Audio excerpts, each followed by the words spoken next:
Jacqueline जरा fan on कर दो। Okay boss. वहां से कुछ लेके तो नहीं आए?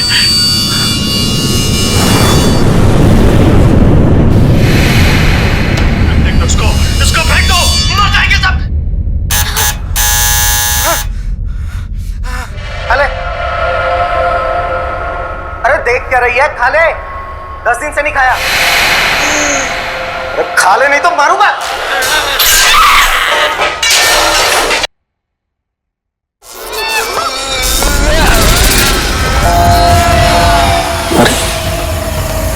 तो टीवी अपने आप कैसे चालू हो गया?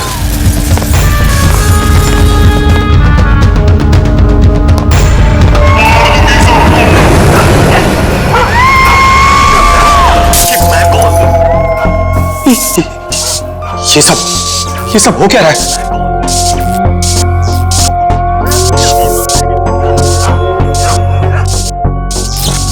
कुछ ना कुछ गड़बड़ है। चेकिंग, दरवाजा खोलो। बॉस, सारे डोर्स को मैंने लॉक कर दिया है।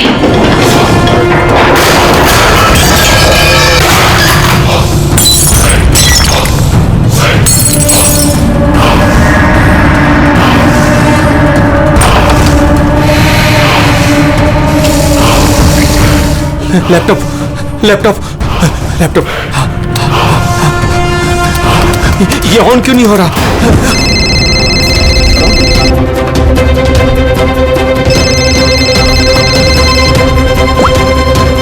हेलो?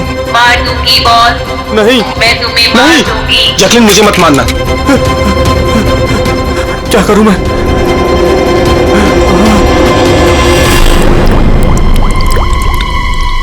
ये पानी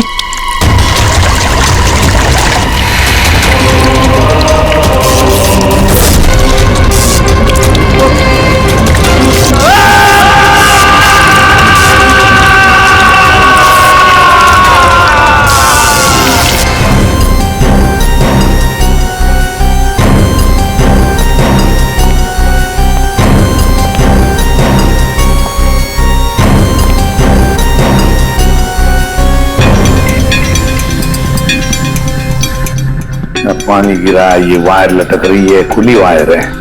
अभिजीत, लगता है इलेक्ट्रिक करंट की वजह से ही मौत हुई है, और तो कोई वजह दिख नहीं रही है। विजय के भाई हो ना तुम? जी सर।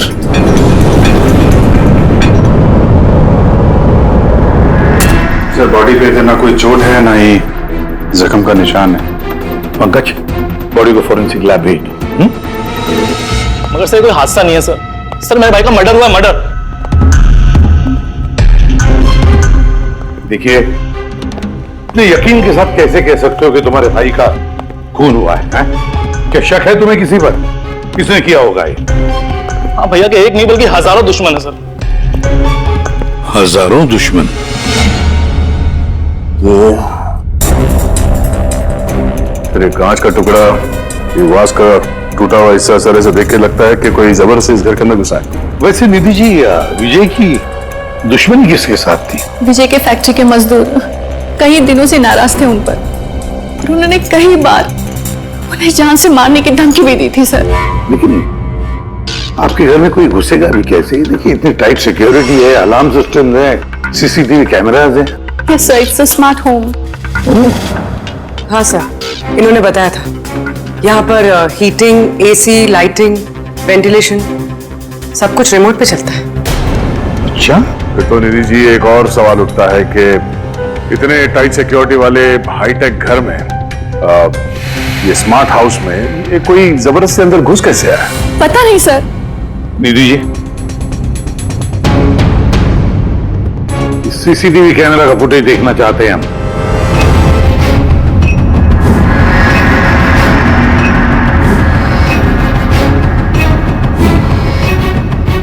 विजय भाग रहा है, बचने की कोशिश कर रहा है, लेकिन पीछा कौन कर रहा है ये तो दिख नहीं रहा। सर, ये कोई अदृश्य ताकत तो नहीं है? पंकज, ये ख्याल दोबारा गलती से भी अपने दिमाग में मत लाना, वरना एसीपी साहब तुम्हें अदृश्य कर देंगे सीआईडी से। जरूर मजदूरों ने कुछ किया है, वही जिम्मेदार है मेरे पति के मौत की। जितने भी मजदूर हैं उन सब के एड्रेसेस हमें चाहिए। साहब आपको कोई गलतफहमी हो रही है, ये सब ठीक नहीं हो रहा साहब। साहब हम लोग गरीब मजदूर जरूर हैं, इसका मतलब ये नहीं कि हम पर आप खून का इल्जाम लगा देंगे। इधर आइए।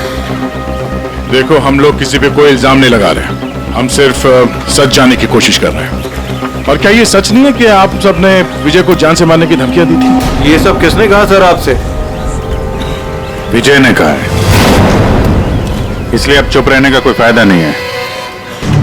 जिसने भी किया है चुपचाप सामने आ जाए, समझे? सर मैं मानता हूँ कि हमने कई बार गुस्से में इस तरह की धमकियां वगैरह दी होंगी, पर विजय साहब का खून करने के बारे में हम में से कोई भी सोच नहीं सकता। हाँ साहब, उनकी मौत से हमारा क्या फायदा है, उल्टा हम लोगों का तो नुकसान हो गया। अब 6 महीने का जो पगार है वो कौन देगा? ओह, तो आप लोग विजय जी से इस बात से गुस्सा थे कि उसने पिछले 6 महीने से आप लोगों की तनख्वाह नहीं दी थी? हाँ सर, पिछले कई महीनों से हम लोग उधारी में अपनी जिंदगी गुजार रहे हैं। 2 महीने से बच्चों के स्कूल की फीस भी नहीं जमा करी। कल ही बच्चों को स्कूल से निकाल दिया ये कहकर कि अगर स्कूल की फीस नहीं लाए तो स्कूल मत आना। अच्छा ये बताओ, सिर्फ यही एक वजह थी विजय साहब से नाराजगी की या कोई और भी वजह थी? सर एक वजह यह भी थी कि साहब हमें नौकरी से निकालना चाहते थे। वो क्यों? क्योंकि साहब को लगने लगा था कि मशीनें इंसान से ज्यादा अच्छा काम करती हैं और ज्यादा मुनाफा भी देती हैं। तो गुस्से में कहीं खून तो नहीं कर दिया? नहीं साहब, उनका खून करने से हमें हमारे पैसे तो नहीं मिलेंगे, उल्टा हमारे बीवी बच्चे सड़क पर आ जाएंगे। कितने मजदूर बेरोजगार हुए होंगे? सर 100 से ज्यादा। 100 से भी ज्यादा लोगों के घर के चूल्हे बुझ गए इस विजय की वजह से। मतलब इन 100 लोगों में से कोई भी हो सकता है जिसने विजय का खून किया। पता लगाना पड़ेगा इन सब मजदूरों के बारे में, कौन कौन कहाँ था कल रात। हाँ फ्रेडी, कुछ पता चला मजदूरों के बारे में? कहाँ थे वो विजय के खून के वक्त? सर अभी तक सबका पता नहीं चला सर, प्रोसेस चल रही है। सर आप पूर्वी सर एक ऐसी बात पता चली है जिसका विजय की मौत से कोई कनेक्शन हो सकता है। क्या बताओ जरा। सर ये देखिए, करीब करीब मौत के वक्त रात 12:09 पे विजय ने अपने अकाउंट से किसी को 50 करोड़ ट्रांसफर किए थे। 50 करोड़ रुपए, इतनी बड़ी रकम किसके अकाउंट में ट्रांसफर किए? देखो, पनामा में कोई अकाउंट, किसका है ये पता नहीं। जरूर खूनी ने जबरदस्ती करवाया होगा ये ट्रांजैक्शन, विजय पे दबाव डाल के। तो पिछले 6 महीने से वर्कर्स को पगार नहीं दी गई और रातों रात 50 करोड़ रुपए ट्रांसफर किए जाते हैं। सर कहीं वो वर्कर्स में से कोई एक तो नहीं है? नहीं पंकज, कोई गरीब मजदूर इतने सिक्योरिटी वाले घर में घुसकर पनामा के जैसे बैंक अकाउंट में पैसे ट्रांसफर करेगा? नहीं, ये बात गले से उतरती नहीं है। सर होगा तो कोई जान पहचान वाला, कोई आसपास का आदमी, कोई ऐसा दुश्मन जो जानता हो कि विजय की घर की सिक्योरिटी को कैसे भेदा जा सकता है। कौन हो सकता है?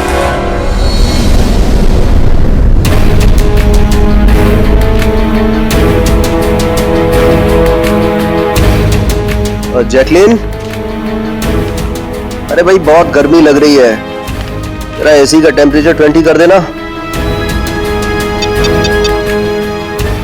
कर दिया है बॉस, अब कमरे का टेम्परेचर है 20 डिग्री सेल्सियस।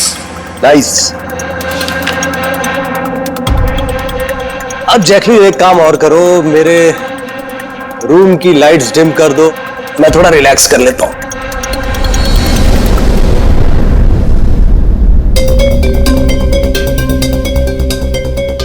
जैकलिन, अरे तुम्हें याद है ना कल मेरी दुबई में मीटिंग है?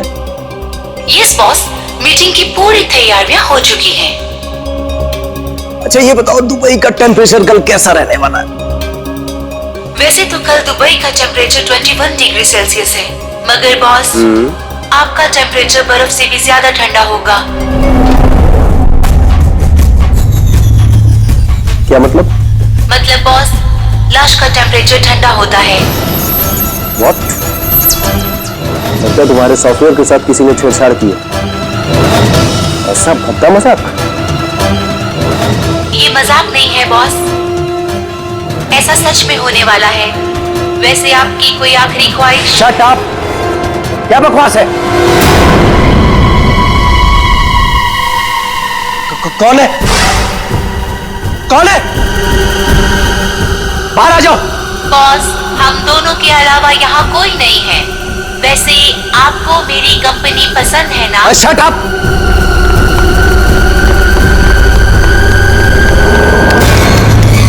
कोई फायदा नहीं है बॉस, सारे डोर्स को मैंने लॉक कर दिया है।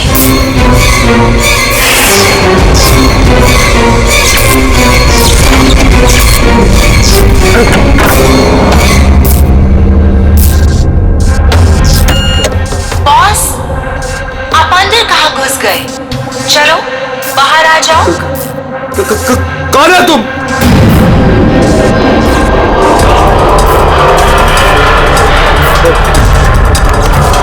हेलो हेलो हेलो, मैं राजेश कुमार बोल रहा हूँ।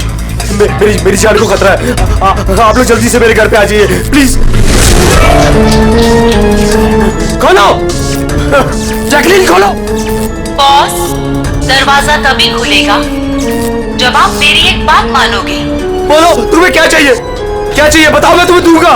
ठीक है, तो अब अपना लैपटॉप खोलो। लैपटॉप? हाँ हाँ हाँ हाँ, बोलो। उसकी स्क्रीन पे एक बैंक अकाउंट नंबर दिखेगा।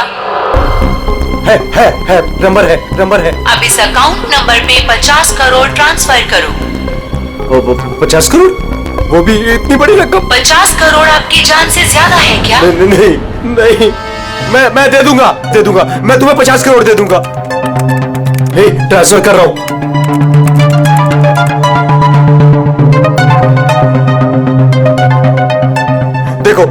देखो मैंने 50 करोड़ ट्रांसफर कर दिए तुम्हारे अकाउंट में। अब मुझे जाने दो। ठीक है बॉस, अब आप जा सकते हो। दरवाजा खुला है। अरे वाह, दरवाजा खुला है।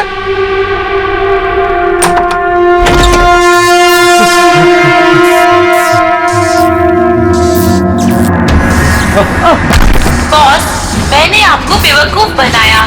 फोन की दूसरी तरफ मैं ही थी। आपकी मदद करने कोई नहीं आएगा।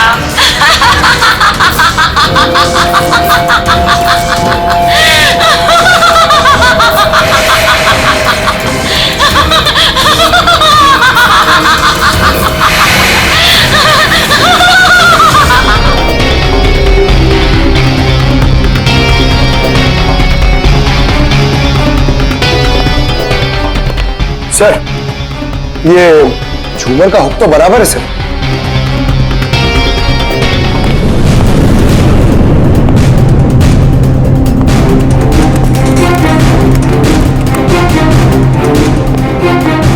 सर ये देखिए, बेडरूम का सीसीटीवी फुटेज।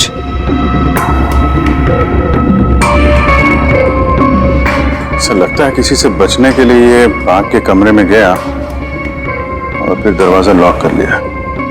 एक बार इस राजेश की वाइफ से बात करते हैं।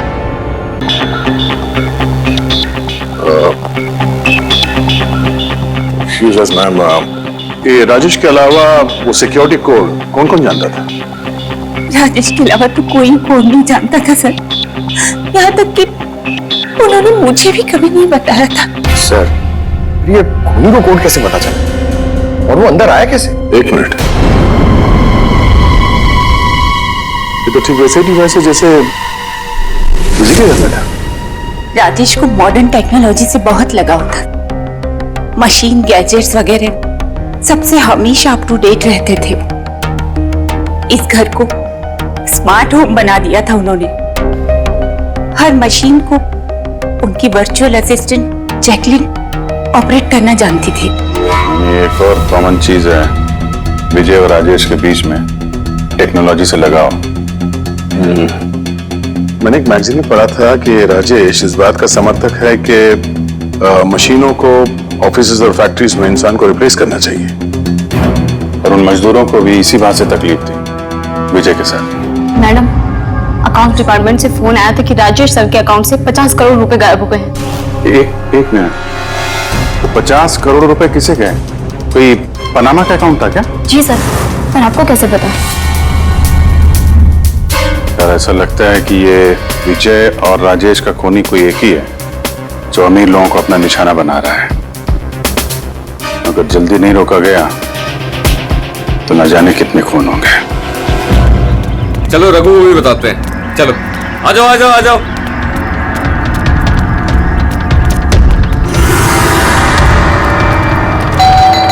रघु भाई दरवाजा खोलो। रघु भाई, अरे रघु भाई दरवाजा खोलो। रघु भाई, रघु भाई, अरे आ रहा हूँ। क्या हो गया? कौन सी आफत आ गई? अरे क्यों दरवाजा तोड़ रहे हो? रघु भाई इधर आओ। कहाँ लेके जा रहे हो? आफत नहीं दौलत आ गई है, दौलत।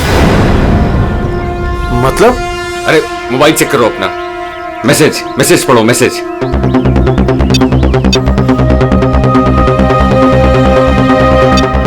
10 लाख रुपए आ गए मेरे अकाउंट में, लेकिन कहां से? ये मेरे अकाउंट में किसी ने 10 लाख रुपए डाले? सिर्फ आपके अकाउंट में नहीं भाई, हम सबके अकाउंट में 10-10 लाख रुपए आ गए। 10-10 लाख। रघु भाई माला माल हो गए हम सब। अब ना जिंदगी का कोई भी सपना अधूरा नहीं रहेगा। मैंने तो सोच लिया भाई, एक महंगी सी गाड़ी लूंगा। और मैं अपनी बीवी को लेकर विदेश जाने वाला हूँ बस। एक मिनट, ज्यादा हवा में मत उड़ो तुम लोग। इतना सारा पैसा हमारे अकाउंट में आया कहाँ से? अरे क्या फर्क पड़ता है, कहीं से भी आया हो। मुझे तो कुछ ठीक नहीं लग रहा है। मुझे लग रहा है कि हमें सीआईडी को बुलाना चाहिए। वो कहते हैं ना, ऊपर वाला जब भी देता है तो छप्पर फाड़ कर देता है। ऐसा ही कुछ हुआ है बरोड़िया बस्ती में रहने वाले गरीब मजदूरों के साथ, जहां कल तक इनके पास खाने को एक एक दाने तक नहीं थे। आज उन्हीं मजदूरों के अकाउंट में किसी नेक इंसान ने 10 लाख रुपए जमा करा दिए। हालांकि पैसे देने वाला कौन है और कहां से इनके अकाउंट में पैसे आए हैं, इस बात का खुलासा अभी तक नहीं हो पाया है। सर पूरा का पूरा पैसा उसी पनामा वाले अकाउंट से आया इन मजदूरों को। ये लो 10-10 लाख रुपए हैं। ये जो भी है उसने पहले विजय और राजेश का खून कर दिया और फिर उन्हीं का पैसा, मतलब विजय और राजेश का पैसा गरीबों में बांट दिया। मगर सर ये जो कोई भी दरियादिल खूनी है, आखिर इतनी टाइट सिक्योरिटी वाले घरों में घुसा कैसे? तो एक बात नोटिस की तुमने, ये विजय और राजेश दोनों के ही टाइट सिक्योरिटी वाले घर आर्टिफिशियल इंटेलिजेंस से चलते थे, और फिर दोनों के भी एक ही वर्चुअल असिस्टेंट थी, जैकलीन। हाँ सर, तो हो सकता है इस चालाक खूनी ने इस आर्टिफिशियल इंटेलिजेंस के साथ कुछ हैकिंग वगैरह की हो और इस जैकलीन को उनके ही मालिकों के खिलाफ प्रोग्राम कर दिया। हो सकता है। ये जैकलीन वाला सॉफ्टवेयर किस कंपनी का है?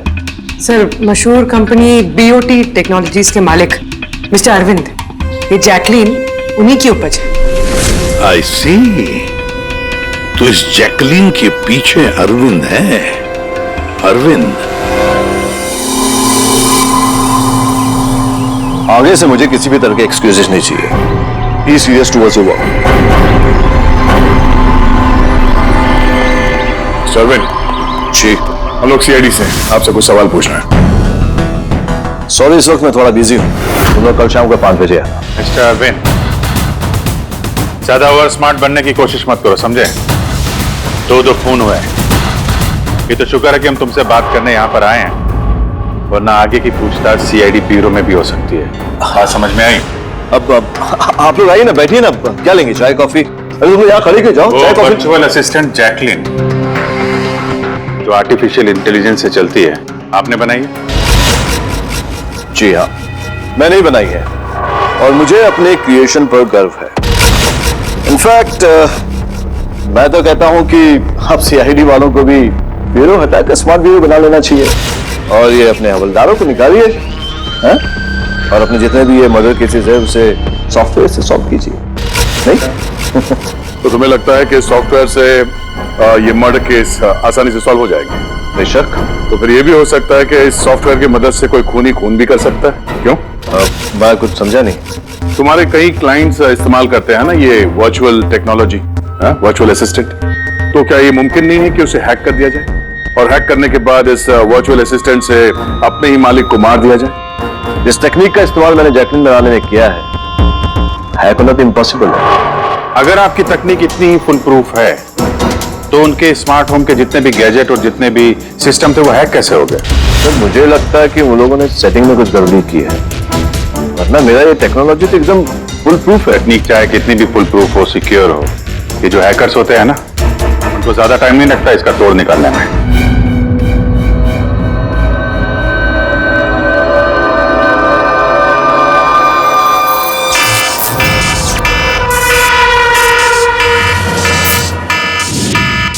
सिक्योरिटी अलार्म, लगता है घर में कोई चोर घुसा है। क्या करूं? हाँ।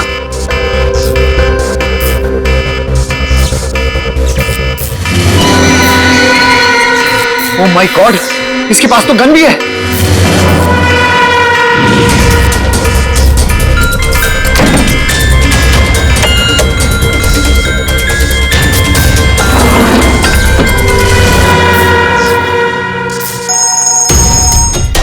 हेलो, क्या? ठीक है, हम लोग अभी वहां पहुंचते हैं। जेकेएच सिक्योरिटी अलार्म कंपनी, उनका फोन था। लगता है इनकी महान टेक्नोलॉजी फिर से हैक हो गई है। शायद वो मशहूर जर्नलिस्ट संजीव, उसके घर में कोई घुस गया।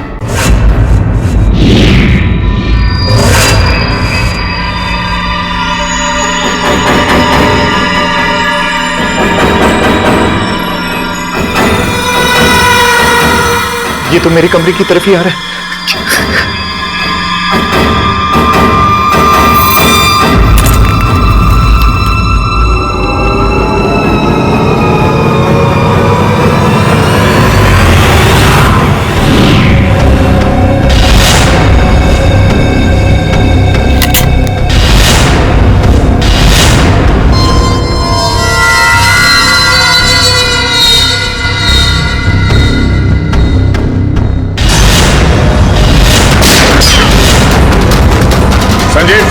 संजीव गोली मत चलाना, हम लोग सीआईडी से।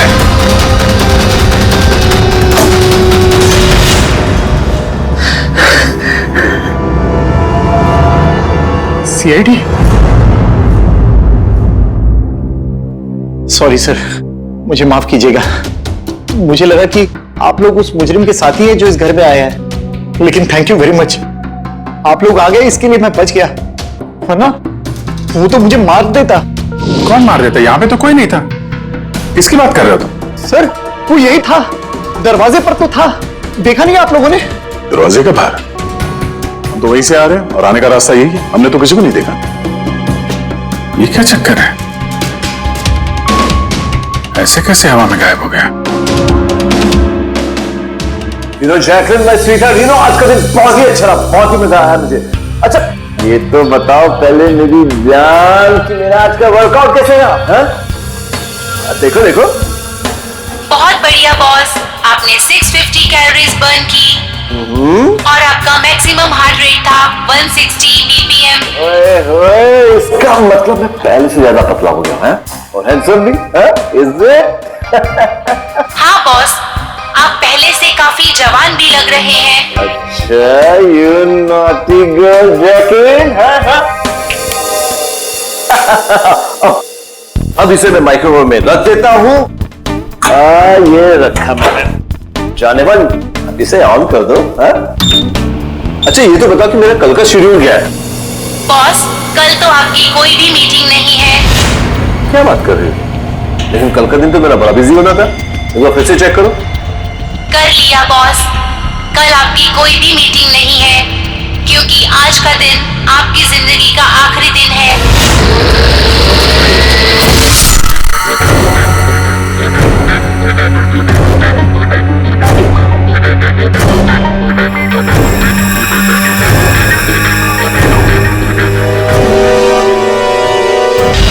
बहुत ही गहरी चाल चली इस खूनी में। उसका अगला शिकार हमेशा से अरविंद ही था, संजीव नहीं। और सर, जो संजीव के घर पर हुआ वो हमारी आंखों में धूल झोंकने के लिए था। जो कुछ भी हुआ वहां पे सब धूल झोंकने के लिए, ताकि हम लोग वहां संजीव के घर में बिजी हो जाएं और खूनी आसानी से अरविंद को अपना अगला शिकार बना दे। मगर सर, वो संजीव के घर पे भी तो मास्क वाला आदमी आया था। पंकज, ये सब एक प्लान था, सब कुछ एक सोचा समझा प्लान। मुझे नहीं लगता कि संजीव के घर पे कोई था। ये फुटेज उसके फोन में पहले से ही डाल दी गई थी। जो हैकर इतना सब कुछ कर सकता है, उसके लिए ये तो एक मामूली सी बात है। ये आर्टिफिशियल इंटेलिजेंस की जो टेक्नोलॉजी है, जो सब घरों में लगी है, वो इस अरविंद की बनाई हुई है। तो अगर किसी ने अरविंद की बनाई हुई टेक्नोलॉजी को हैक किया है, तो जरूर कोई, वो जरूर अरविंद के लिए काम करता होगा सर, क्योंकि ये कोई बाहर वाले आदमी की बस की बात नहीं है सर। तो पता लगाते हैं कि अरविंद की कंपनी में ऐसे कौन कौन लोग हैं जिन्हें अरविंद के बराबर जानकारी है और अरविंद जितना दिमाग भी। अरविंद का खून करने वाला इनमें से जो भी कोई है वो जरूर इस आर्टिफिशियल इंटेलिजेंस के टेक्निक के बारे में बारीकी से जानता है, पर कौन हो सकता है? सर 2 लोग हैं जो लगभग अरविंद के बराबर इस टेक्निक को जानते हैं। एक तो ये अमन है, इसे अरविंद खुद जीनियस मानता था, और सर दूसरा है ये राहुल, जिसे अरविंद अपने राइवल कंपनी से लेकर आया था ताकि इनकी टेक्निक सबसे ज्यादा मजबूत बन सके। और जितने भी अमीर दोस्त हैं अरविंद के, उन सबके घरों में ये सिस्टम इस राहुल ने इंस्टॉल किया था। और इससे पहले कि ये खूनी किसी और अमीर आदमी को अपना शिकार बनाए, हमें उससे एक कदम आगे रहना पड़ेगा। सर मुझे लगता है खूनी का अगला निशाना मेघना हो सकती है। मेघना? हाँ सर, ये मिस्टर अरविंद की बहुत पुरानी क्लाइंट है, अमीर है और आर्टिफिशियल इंटेलिजेंस टेक्नोलॉजी की बहुत बड़ी सपोर्टर है। पूरी एक काम करो, जब तक खूनी पकड़ा नहीं जाता तुम इस मेघना के साथ रहोगी, और अभिजीत, दया, इस अमन और राहुल पर कड़ी नजर रखो।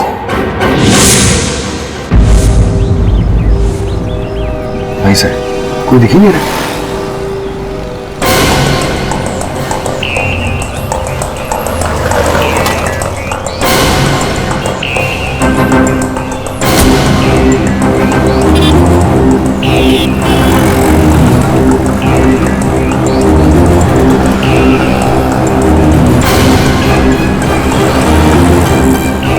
सर, राहुल।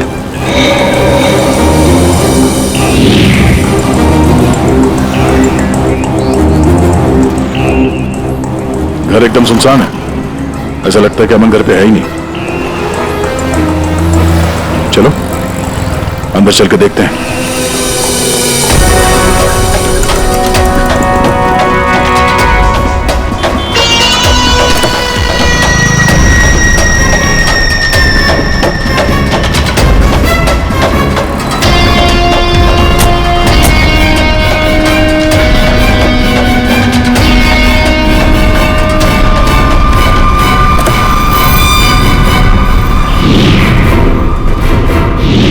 राहुल, तो तुमने मदद की नरेश की उसके भाई का खून करने में? नहीं सर, मैं ऐसा क्यों करूंगा सर? सर भला मैं अपने भाई का खून क्यों करूंगा सर? अच्छा, तो यहाँ पे ये गुपचुप मीटिंग क्या चल रही थी? सर वो क्या है ना कि अरविंद सर की मौत के बाद मैं उनकी कंपनी में काम नहीं करना चाहता था, तो नरेश सर मुझे ऑफर दे रहे थे अपनी कंपनी में काम करने के लिए।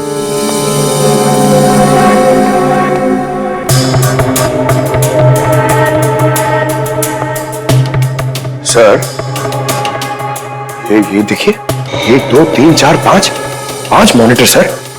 लगता है ये कंप्यूटर बहुत तगड़ा है। देखते हैं इस तगड़े कंप्यूटर में क्या क्या डेटा छुपा हुआ है।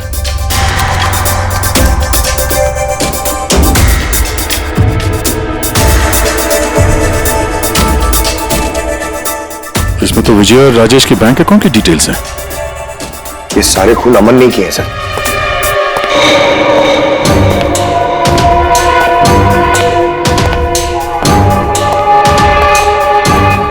नमस्ते।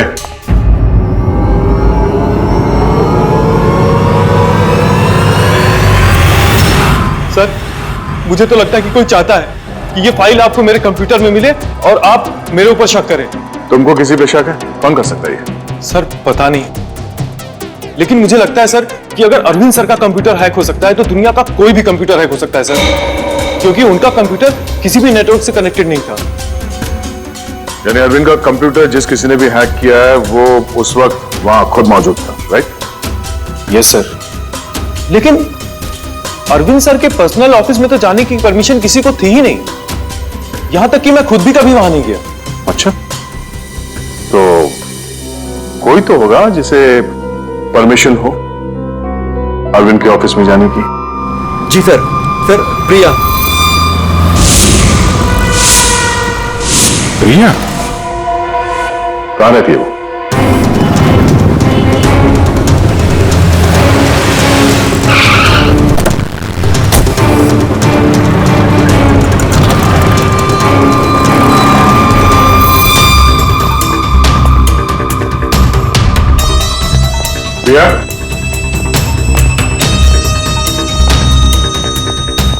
प्रिया,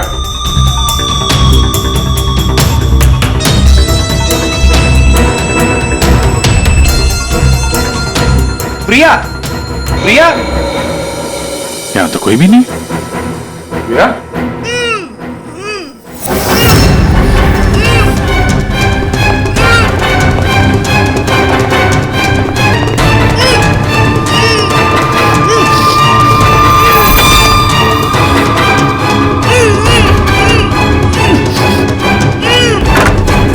प्रिया, प्रिया,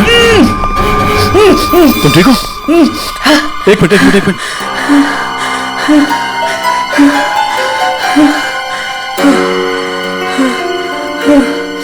किसने किसने किया ये सब है? उठो, उठो, बाहर आओ।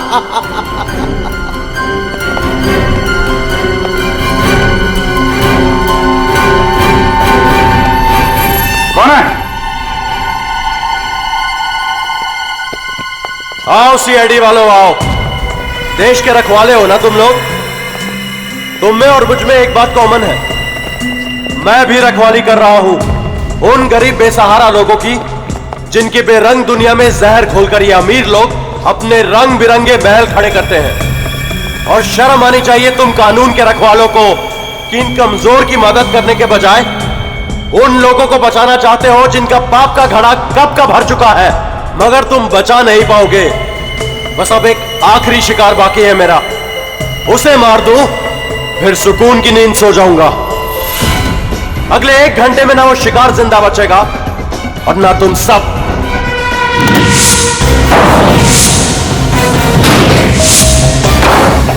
अरे ये क्या?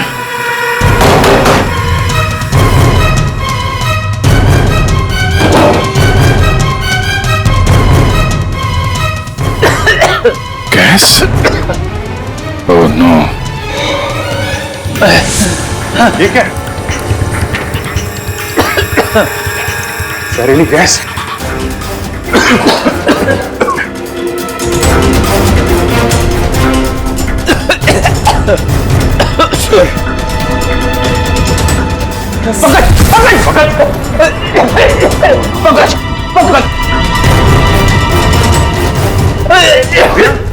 समाज ओके? बाहर जाने का कोई और रास्ता दिख ही नहीं रहा।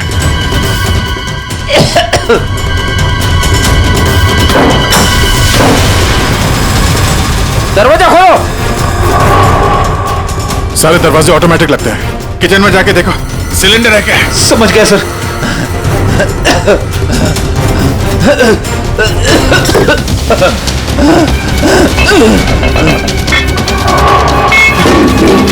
चलो क्या क्या?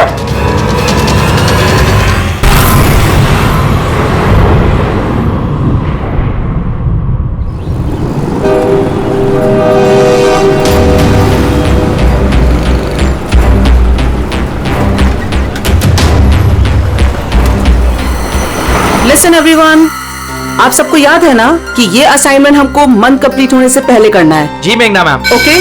और अरे ये आवाज कैसी?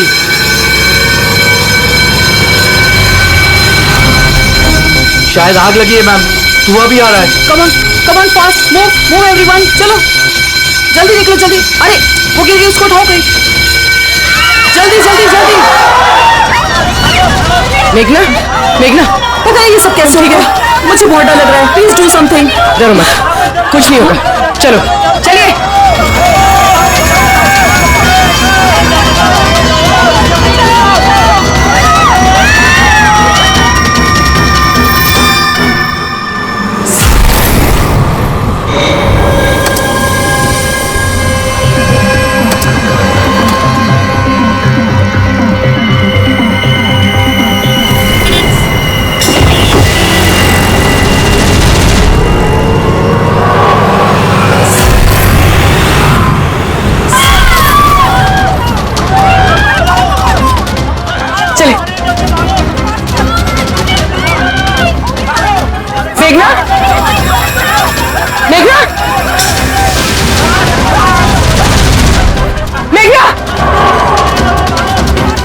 किसी ने मेघना को देखा है?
प्रिया के घर से निकलते ही हमने पूर्वी को मैसेज कर दिया था तुम मेघना को मारने आओगे, और तुम सोच रहे थे कि हम सब मर चुके हैं।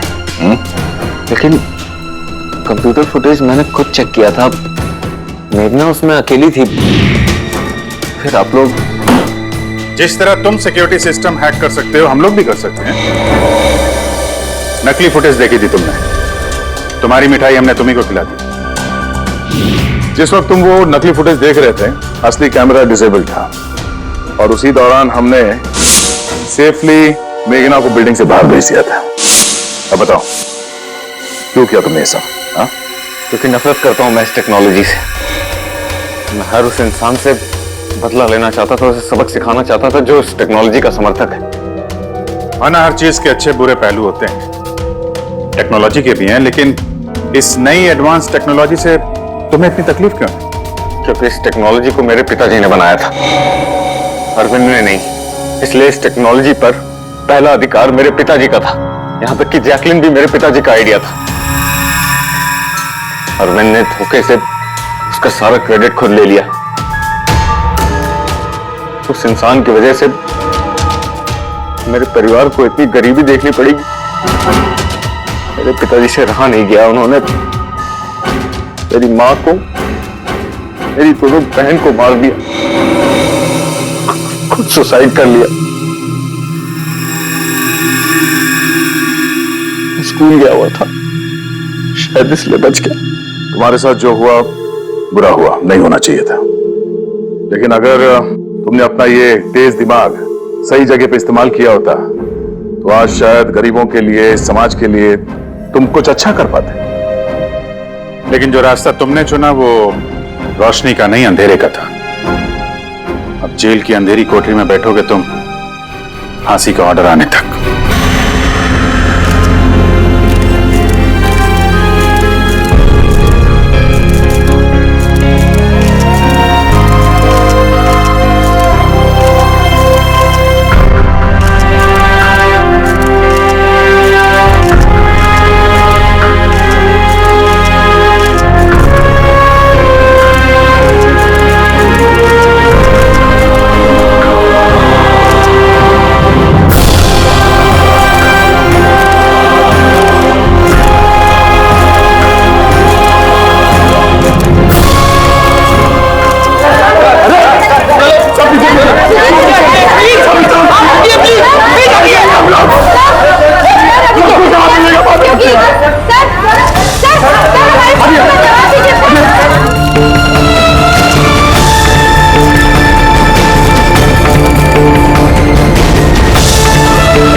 छोड़ो दया, ये लोग बोल रहे हैं कि मैंने उसको झूठ बोल रहे हैं सर। मैं दया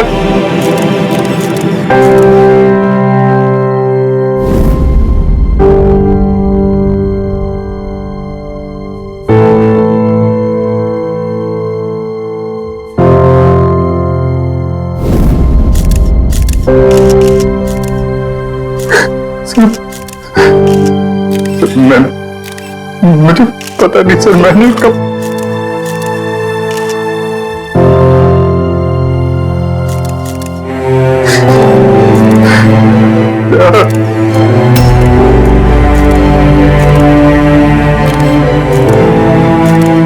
नहीं अभिजीत, तुम अंदर नहीं जा सकते। तुमने दया की जान ले ली है, तुम्हें गिरफ्तार कर रहा हूं।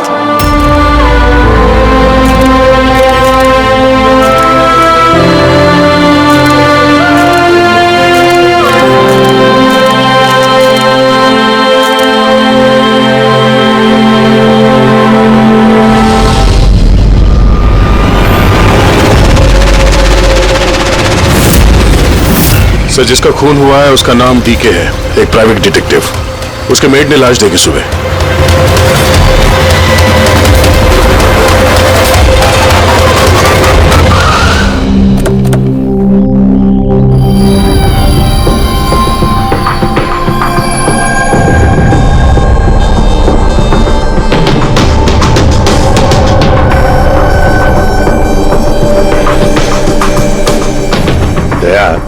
चेहरे के तो चिथड़े उड़ गए हैं।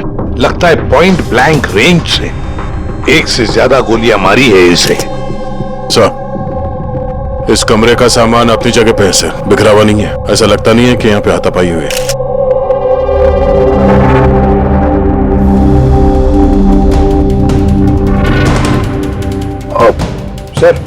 सर ये कबर्ड और सेफ तो खुला हुआ है और सब सामान अपनी जगह पे भी है। ऐसा लग रहा है कि इसको किसी ने हाथ ही नहीं लगा।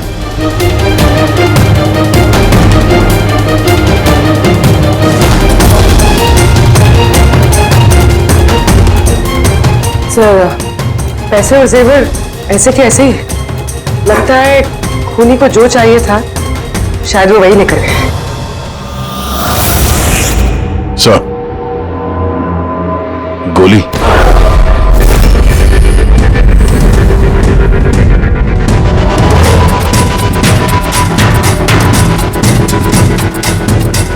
तीन गोलियां चली है दया।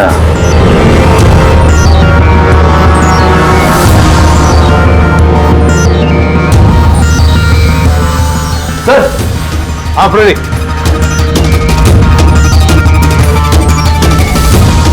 सर, ये खिड़की के कांच निकाले हुए हैं, मतलब खूनी यहीं से अंदर घुसा है। हाँ,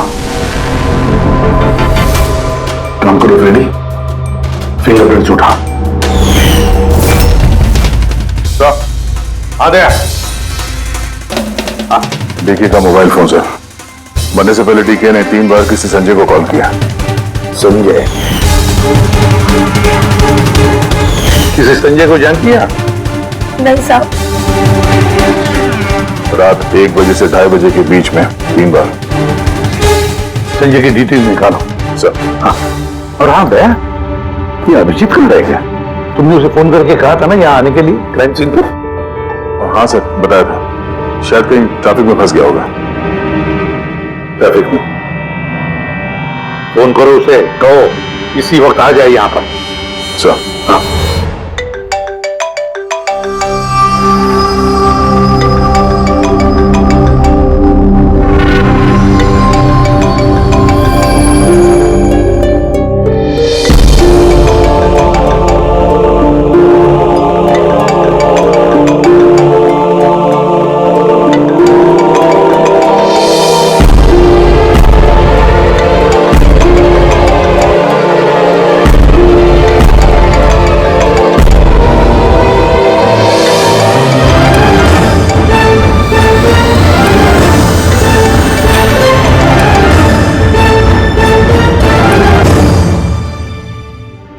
हाँ दया, क्या बोल रहा है अभिजीत? कहाँ है वो? सर वो और तबीयत थोड़ी खराब है उसकी, वो डॉक्टर के पास जाएगा और शायद वहां से सीधे ब्यूरो पहुंचेगा। कोई प्रॉब्लम है? नहीं सर, कोई प्रॉब्लम नहीं। समझ में नहीं आता, ये अभिजीत दिल्ली से आने के बाद कुछ अजीब सा बर्ताव कर रहा है।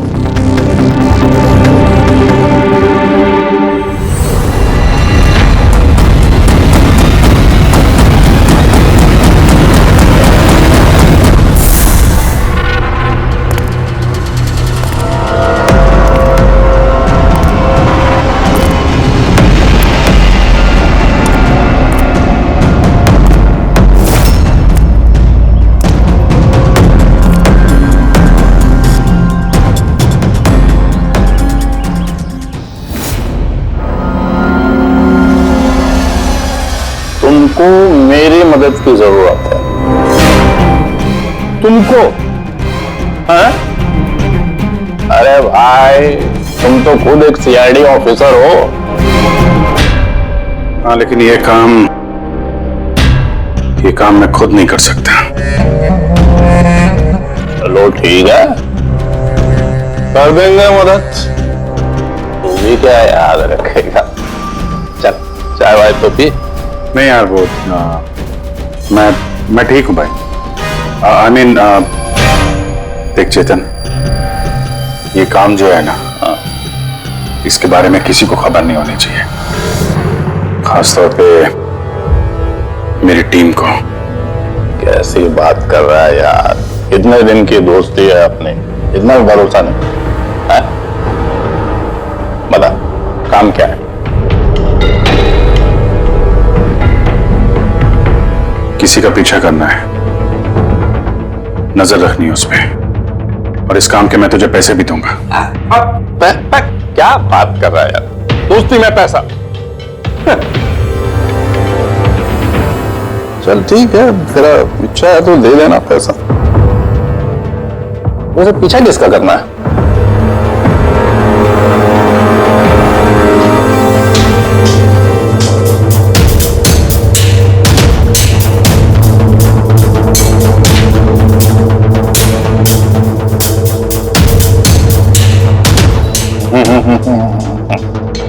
अभिजीत, लगता है तूने गलती से गलत फोटो दे दिया है। कोई गलत फोटो नहीं है, तुझे इसी का पीछा करना है।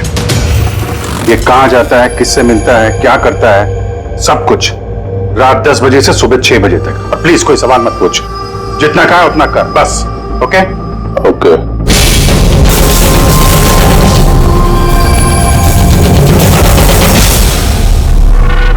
या तो अभिजीत पागल हो गया है, या बहुत बड़ा कोई गेम चल रहा है।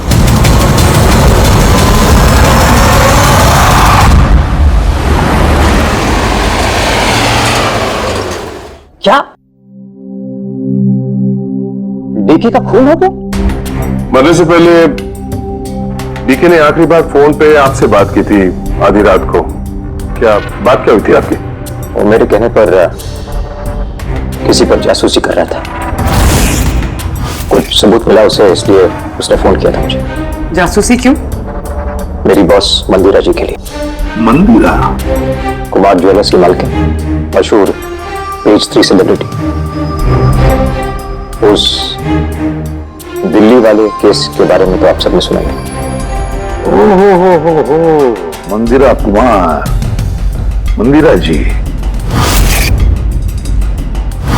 उन पर तो उनके पति, सास ससुर और केयरटेकर्स को मारने का इल्जाम था, है ना? जी। मगर सबूत न मिलने पर कोर्ट ने मंदिरा जी को बरी कर दिया, और उसके कुछ ही दिनों बाद मंदिरा जी की पर्सनल असिस्टेंट ईशाना, उसने भी आत्महत्या कर ली।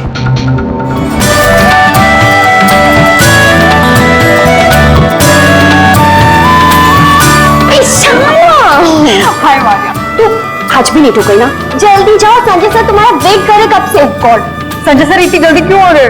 आ भी गए और बहुत गुस्से में। ओह गॉड, तू मेरा बैग संभाल, मैं आती हूँ।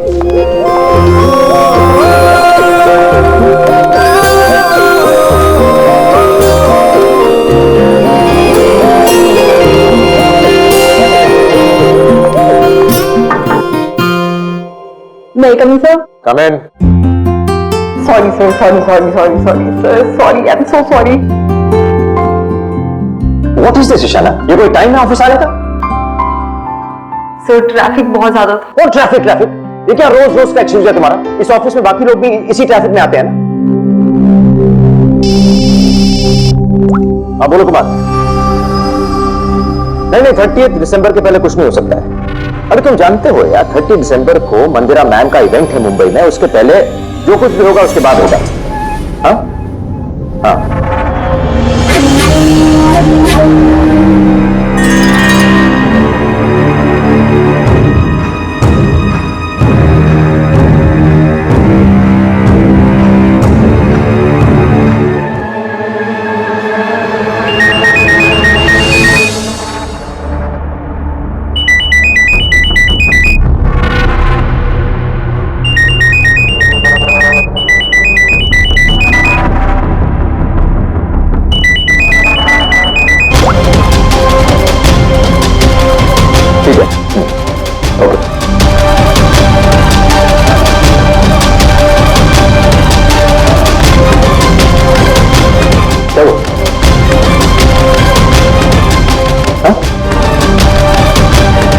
ईशाना, वहां बाहर क्या देख रही हो?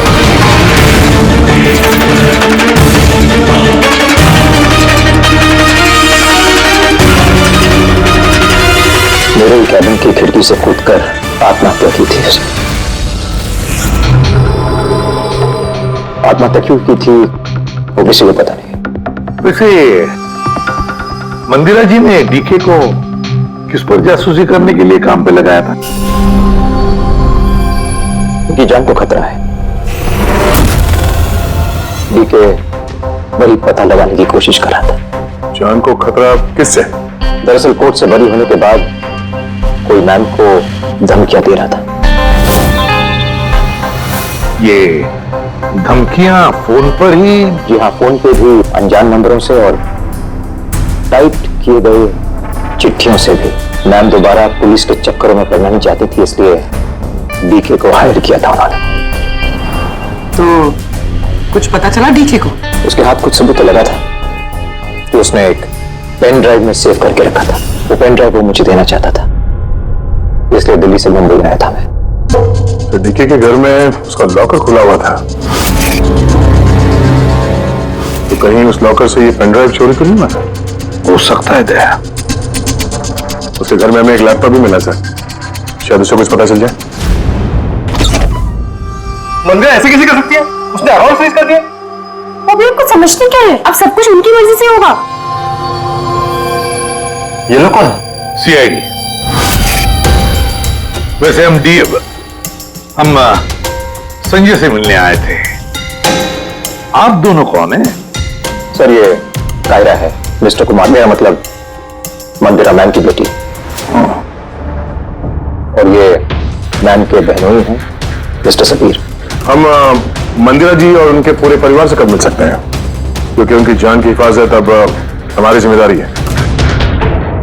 इनफैक्ट मंदिरा मैम, कायरा के चचेरे भाई शिखर और उनकी पत्नी अमारा सब आज रात को ही आ रहे हैं। 30 दिसंबर को कुमार ज्वेलर्स का एनुअल चैरिटी इवेंट है, उसमें शामिल होने के लिए।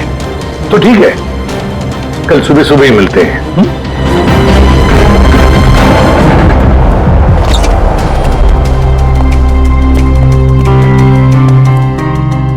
ये सब क्या है?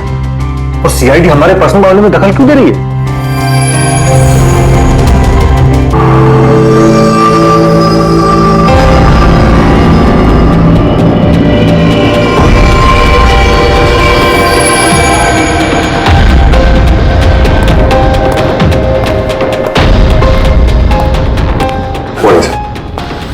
हेलो सर, अब तबीयत कैसी है आपकी?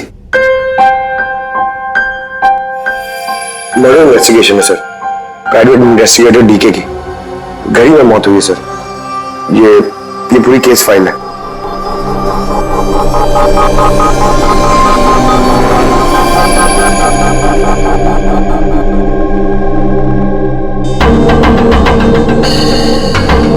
सर ये तस्वीरें उसके घर की हैं।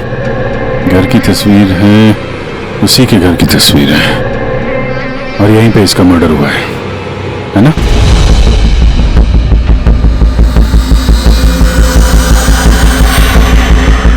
बराबर यहीं पे मर्डर हुआ है इसका। पंकज, ये क्या पूछ रहे हैं हमसे? हमने अभी अभी तो यही बताया। वही तो सर, लग रहा है अभी भी उनकी तबीयत ठीक नहीं है, कुछ गड़बड़ लग रहा है सर।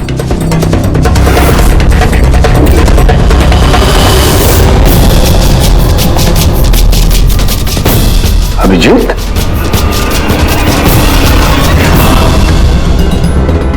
Good morning sir. क्या चल क्या रहा है तुम्हारा? कहां गायब हो गए थे?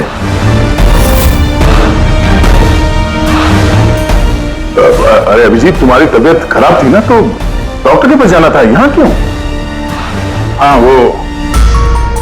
हाँ सर, वो कुछ दिनों से थोड़ी गड़बड़ चल रही है सर, पर अब ठीक है। I am better now. या गड़बड़ चल रही थी।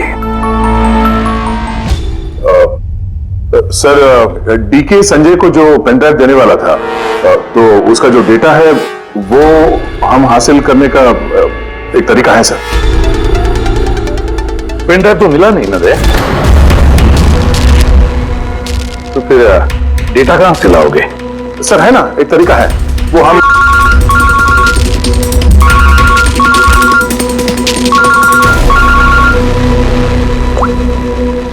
हाँ बोल रहा हूं के। हाँ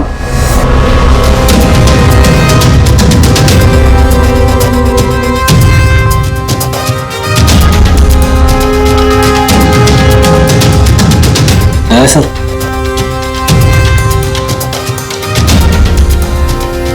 सर, अभिजीत सर की तबीयत अभी भी ठीक नहीं लग रही है। क्यों? सर उन्हें केस के बारे में समझा रहे थे, लेकिन वो हमारी तरफ सुन ही नहीं रहे थे सर, अपने में कहीं गुम थे। डैडी सर, मंदिरा केस के बारे में सारी डिटेल्स निकालनी है, न्यूज़पेपर्स पे, टीवी पे जो भी आया है सब।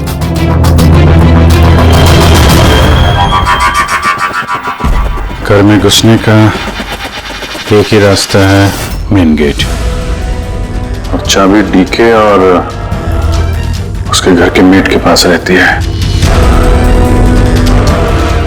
बाथरूम की खिड़की, मतलब कातिल ने बाथरूम की खिड़की का कांच निकाला और अंदर घुसा, और उसके बाद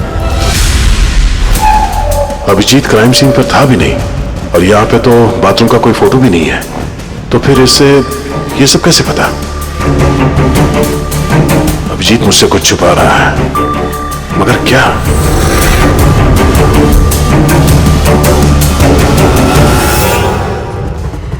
डीके के कंप्यूटर से जो डेटा डिलीट हुआ है वो उसके ऑनलाइन अकाउंट से निकाला जा सकता है, बस एक बार ये पासवर्ड मैच हो जाए।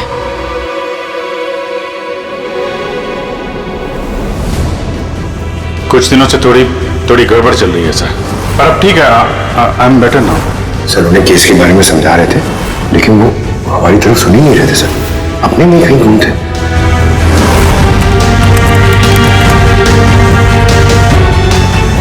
यस सर, पासवर्ड मैच हो गया।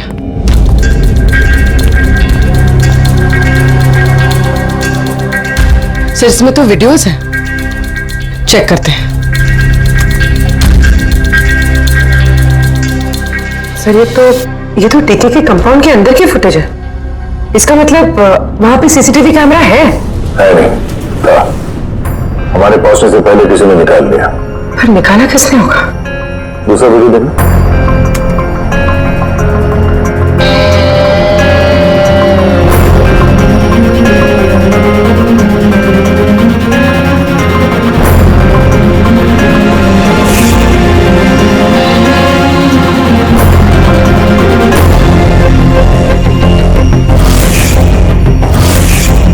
कैसे हो सकता है?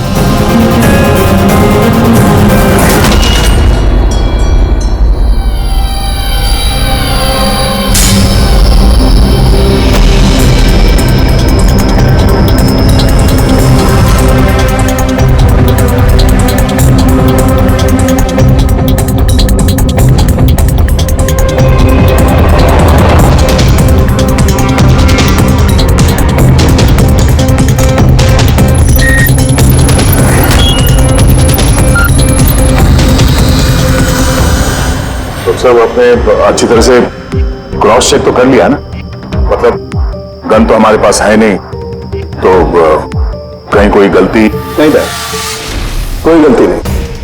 मैंने एक बार नहीं 10 बार क्रॉस चेक किया है। मानता हूं कि गन हमारे पास नहीं है, लेकिन गन के रिकॉर्ड्स तो हमारे पास हैं। वो गोलियां जिससे डीके की मौत हुई है, वो गोलियां उसकी ही गन से चली है। गोलियों का पैटर्न, गोलियों पर लगे हुए निशान, सब ये बात साबित करते हैं कि वो अभिजीत की गन है।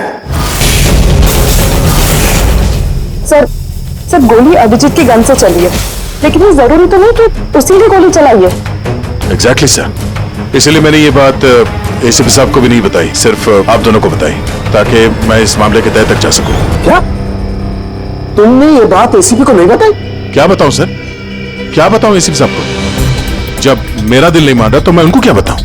अगर ये बात तुम्हारा दिल नहीं मान रहा था तो तुमने फोन करके क्यों मुझसे पूछा कि जिस गन की गोलियों से डीके की मौत हुई है वो गन अभिजीत की है या नहीं? वो क्या था जिसकी वजह से तुम्हें अभिजीत पर शक हुआ? क्या था वो? इसलिए सर क्योंकि जब हमने, जरा पीछे ले जाना।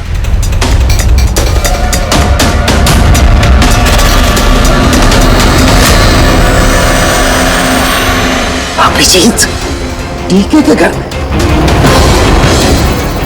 दया, फिर भी तुम अभिजीत को बचाने की कोशिश कर रहे? देखो दया, अभिजीत और तुम्हारी दोस्ती को मैं बहुत अच्छी तरह से मानता हूं, उसका आदर भी करता हूं, लेकिन ड्यूटी, अपना फर्ज किसी भी रिश्ते, किसी भी दोस्ती से ज्यादा बड़ा होता है, और ये बात मुझे तुम्हें बताने की जरूरत नहीं है। सर बिना ठोस सबूत के अभिजीत सर पे शक करना? सबूत नहीं था तो क्या था पूरी? अभिजीत डीके के घर में घुसा, ये सबूत नहीं तो क्या है पूरी? अभिजीत सर डीके के घर में घुसे ये हमने देखा, लेकिन उन्होंने डीके का खून किया ये तो नहीं देखा ना।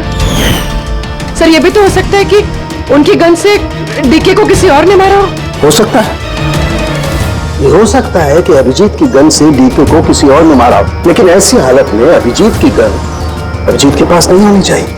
क्या तुम लोगों को अभिजीत ने बताया? उसने बताया कि उसकी गन गुम हो चुकी है, कोई गुमशुदगी की रिपोर्ट लिखाई उसने? वो सवेरे से तुम लोगों के साथ है, क्या उसने बताया कि वो ऐसे अजीब से कपड़े पहन करके डीके के घर में क्यों घुसा, और वो भी बाथरूम का शीशा तोड़? बताया उसने? बताया? सर आपके सारे सवालों का जवाब मैं अभिजीत से पूछ लूंगा, पर सर तब तक के लिए प्लीज सर, तब तक के लिए एसीपी साहब को कुछ मत बताना। मैं तुम लोगों की हालत को समझ रहा हूं, मुझे खुद भी अच्छा नहीं लग रहा है। Please sir, please. ठीक है, कल सुबह तक, दया मैं कल सुबह तक का टाइम तुमको देता हूं। या तो सच का पता लगा लो, या फिर ये सारी की सारी बात खुद एसीपी को बता दो। अगर तुमने एसीपी को ये बात नहीं बताई तो फिर मैं खुद प्रद्युमन को ये सारी की सारी बातें बताऊंगा।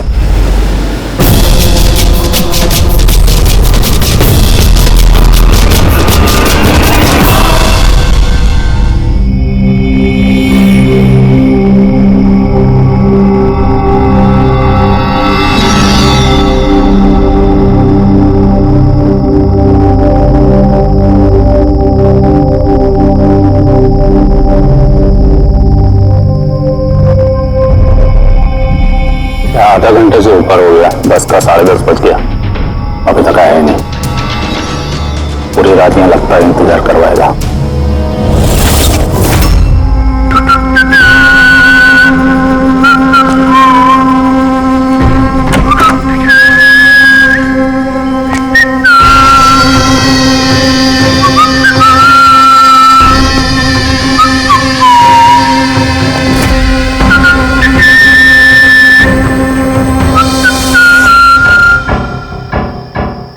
तुझे इसी का पीछा करना है।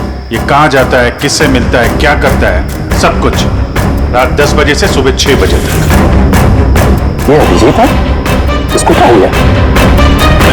ये होलिया क्या बना रखा है इसने?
सर दिल्ली से सब लोग आ गए हैं। मंदिरा मैम, अमारा मंदिरा के देवर की बहू, कायरा मंदिरा की सौतेली बेटी, सबीर मंदिरा का बहनोई, शिखर मंदिरा के देवर का बेटा। आइए मैम, ये है सीआईडी की टीम। एसीपी साहब, अच्छा हुआ आप लोग आ गए। डीके के कातिल का पता चला? अरे आपको तो मालूम होगा कि हमारा मशहूर एनुअल इवेंट 30 दिसंबर को होने वाला है। आई होप कि आपने मेरी सिक्योरिटी के सारे बंदोबस्त करा दिए हैं। देखिए मुझे गलत मत समझिएगा, लेकिन मैं कोई चांस नहीं देना चाहती एक्चुअली। ये इवेंट मेरे लिए बहुत ज्यादा इंपॉर्टेंट है, लेकिन अपनी जान से ज्यादा नहीं है। क्या आपको पूरा यकीन है कि आप मेरी हिफाजत कर पाएंगे? और डीके के केस में क्या प्रोग्रेस हुई? उसकी तहकीकात कहां तक पहुंची? वो सब जानने की आपको कोई जरूरत नहीं है मंदिरा जी। रही बात आपकी सुरक्षा की, वो हमारी जिम्मेदारी है। How interesting. भाभी जी आपको डर लग रहा है मंदिरा जी को? भाई जिसका कानून भी आज तक कुछ नहीं बिगाड़ पाया, मानना पड़ेगा उस इंसान को जिसने आपको डरा दिया। शायद इसे पता नहीं होगा ना इनके बारे में कि ये क्या क्या कर सकती है। क्या आपको भी लगता है कि मैंने अपने पति और बाकी लोगों को मारा है? देखिए मंदिरा जी, आप पर जो भी आरोप है उससे हमें कुछ लेना देना नहीं है। कोर्ट ने आपको बरी कर दिया है और हम कोर्ट के फैसले का सम्मान करते हैं। आप सिर्फ इतना बताइए, आपको किस पे शक है? कौन है वो जो आपको मारना चाहता है? शक? जी हाँ, शक। नहीं, मुझे शक किसी पर भी नहीं है, बल्कि मुझे पूरा यकीन है कि मेरे मरने के बाद ये सब बहुत खुश होंगे और मुझे मारने की साजिश में भी इनमें से किसी एक का हाथ है। And I am very sure कि ईशाना की आत्महत्या में इनमें से किसी एक का हाथ है। अब आप ही बताइए, इतने प्यारे अच्छे रिश्तेदारों के होते हुए मुझे दुश्मन की क्या जरूरत है? मॉम प्लीज, आप फिर से अपना ये इमोशनल ड्रामा शुरू मत कीजिए। यहाँ पे ऐसा कोई क्रिमिनल नहीं है जो आपको मारना चाहेगा। राइट। खुद को बेगुनाह और बाकी सबको विलन समझना, ये तो भाभी की पुरानी आदत है। आई स्वेयर मैंडी, मुझे तो इस कहानी पे यकीन ही नहीं है। कौन मारना चाहता है तुमको और किसने धमकियां दी हैं? कहाँ है वो धमकी भरे खत? हाँ मंदिरा जी, कहाँ है वो खत? वो मुझे याद नहीं, मैंने फेंक दिया। सी, आई न्यू कि आप यही बोलोगे। सो कन्वीनियंट। बस हो गया। आप लोग एक दूसरे पर कीचड़ उछलना बंद कर दीजिए और एक बात अच्छी तरह से याद रखिए, हमें सब पर शक है और जब मैं सब पर कहता हूं उसका मतलब है आप सब पर शक है, आप सब पर। और एक बात, हमारी परमिशन के बगैर आप ये शहर छोड़ नहीं सकते। कोई भी शहर छोड़कर नहीं जाएगा। अगर जरूरत पड़े तो हम आपको दोबारा बुला लेंगे। Thank you very much. Thank you.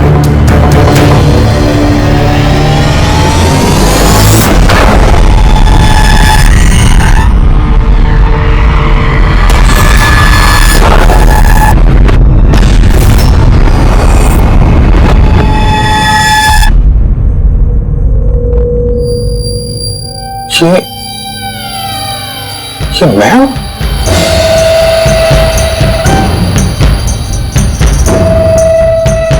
ये कपड़े पहन के घूम रहा था। ऐसे कपड़े तो रोज सुबह मेरे वॉशिंग मशीन में धुल रहे होते हैं।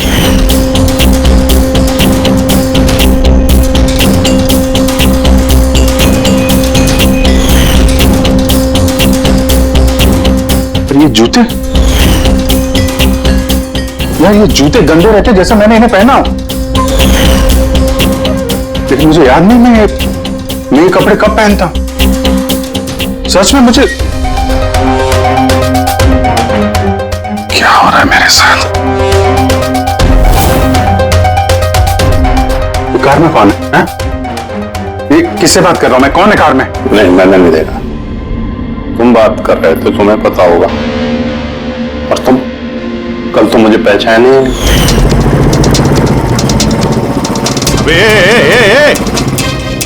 चांद के छल्ले, तुझे सुसाइड करना है तो किसी बड़ी गाड़ी के नीचे जाना। खाली फोकट मेरे सामने क्यों आ रहा है? तो तू कैसे बात कर रहा है? और ये क्या बन के घूम रहा है तू?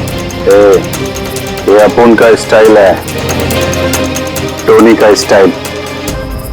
तू कौन? मैं कौन? मुझे नहीं पहचानता है? और ये टोनी कौन है? अरे टोनी अपन है, और कौन? यार अभिजीत, देख यार, किसी केस के सिलसिले में तू ऐसा कर रहा होगा तो मुझे बता दे यार। डरा मत भाई। अदरा अदरा, कौन अभिजीत? कौन सा केस? ये तू क्या बोल रहा है ना, मेरे भेजे में कुछ घुस नहीं रहा है, समझा? टोनी नाम है मेरा, टोनी। टोनी से पंगा नहीं लेने का, समझा? चल हवा आने दे और टोनी को जाने दे।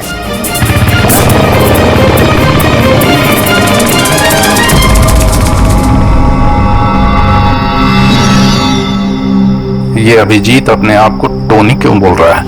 टोनी? कौन कौन टोनी? सच में तेरे को कुछ भी याद नहीं है? नहीं,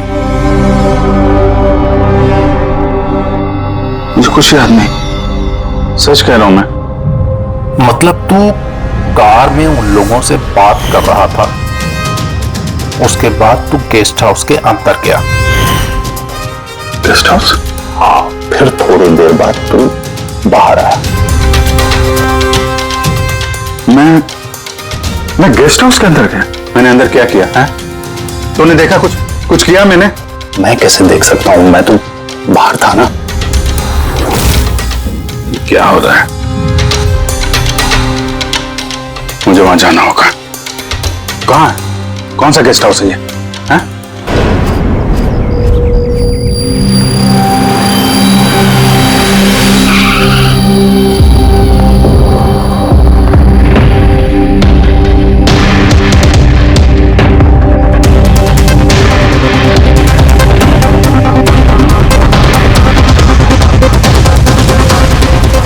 सर, खून।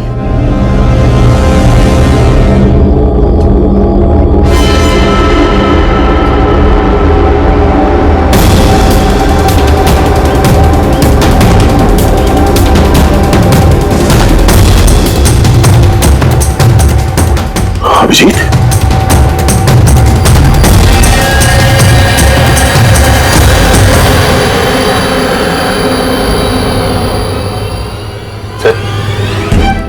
तुम यहां पे?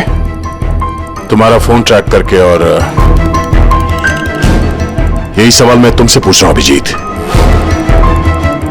तुम यहां कैसे?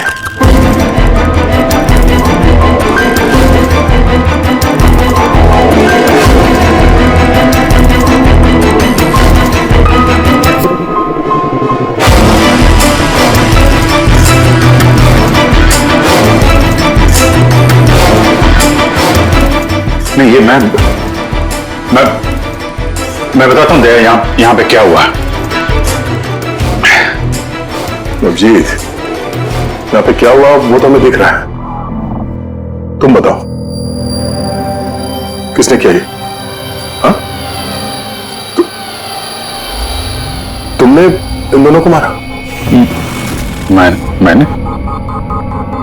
अभिजीत, मैं तुमसे कुछ पूछ रहा हूं। तुमने मारा इनको?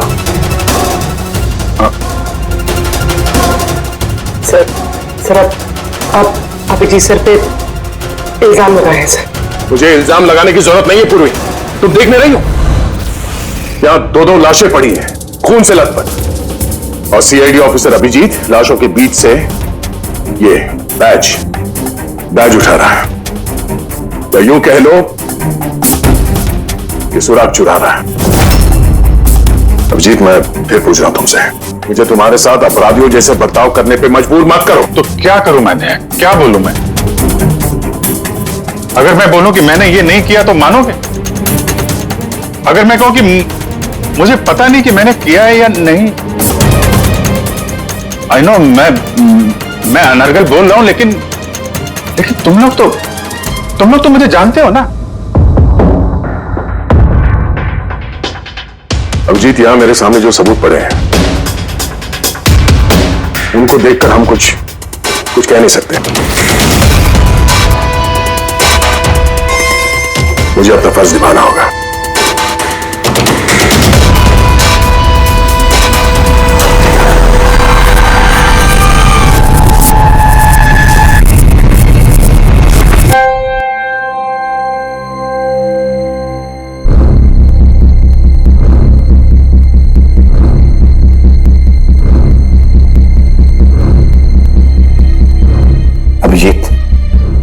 इतनी देर से मैं तुम्हें पूछे जा रहा हूं, मगर तुम्हारे पास कोई जवाब तक नहीं है। हाँ? तुम जानते हो तुम पर कैसा इल्जाम है? कुछ समझ रहे हो तुम? सर वो नहीं, बस तुमसे ये उम्मीद नहीं थी दया। इतना सब हो गया, तुमने मुझे बताया तक नहीं? क्यों नहीं बताया मुझे दया? ये तो समझ के तूने मुझे बताया, वरना पता नहीं। दया, मैंने वही किया जो सही था। बताओ मुझे, क्या तुमने ये खून किया है? अभिजीत, क्या ये खून तुमने किया है? मुझे नहीं पता सर। पता नहीं कैसे? डैमेट, पता नहीं कैसे? हाँ? डीके के घर में चोरी छुपे तुम घुस रहे थे, उसका सीसीटीवी फुटेज मैंने देखा। उन लाशों के बीचों बीच खड़े थे तो दैन तुम्हें खुद या पकड़ के लाया। डीके और उन बॉडीगार्ड पे जो गोलियां चली वो तुम्हारी इस गन से चली है, इसी गन से चली है। और तुम कह रहे हो कि तुम्हें कुछ पता नहीं। मेरी आंखों में आंखें डालकर बताओ मुझे, कहो कि तुमने ये खून नहीं किया, कहो कि तुमने कुछ पता नहीं है। तुम्हें नहीं पता है सर, मुझे कुछ नहीं पता सर, सॉरी।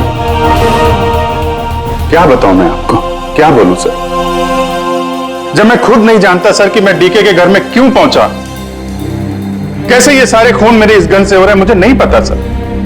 सर मैं तो डीके को जानता भी नहीं, मैं उन बॉडीगार्ड्स को नहीं जानता, मैं मंदिरा को नहीं जानता, मैं तो अपने आप को भी नहीं जानता सर। मैं क्या करता हूं, कहां जाता हूं, किससे मिलता हूं, मुझे नहीं पता। पिछले कुछ दिनों से मेरे साथ कुछ तो हो रहा है, लेकिन मुझे ठीक से पता नहीं चल रहा है। दिन भर सब कुछ ठीक रहता है, रात को घर जाता हूं, खाना खा के सो जाता हूं, और जैसे ही सुबह उठता हूं तो अजीब से कपड़े, अजीब से जूते जो मेरे नहीं हैं, पता नहीं कहां से मेरे घर में आ जाते हैं। कपड़े वॉशिंग मशीन में धुल रहे होते हैं, जूतों पर मिट्टी लगी रहती है, ऐसा लगता है कि जैसे मैंने उनका इस्तेमाल किया है, लेकिन मुझे पता नहीं चलता। थकान सी रहती है, ऐसा लगता है कि जैसे मैं रात भर जगा हूं, लेकिन जग के मैंने क्या किया मुझे नहीं पता। लगता है हर रोज मेरी जिंदगी के 6-8 घंटे गायब हो जाते हैं, जिनके बारे में मुझे कुछ पता नहीं। आप कहते हैं कि मैं डीके के घर गया, हो सकता है, लेकिन मुझे नहीं पता। मैंने डीके और उन बॉडीगार्ड्स को मारा, लेकिन मुझे नहीं पता। मैं मंदिरा को मारने की कोशिश कर रहा हूं, लेकिन मुझे नहीं पता। मैं क्या करता हूं, मैंने क्या किया है, मैं क्या करने वाला हूं, मुझे नहीं पता सर, मुझे नहीं पता।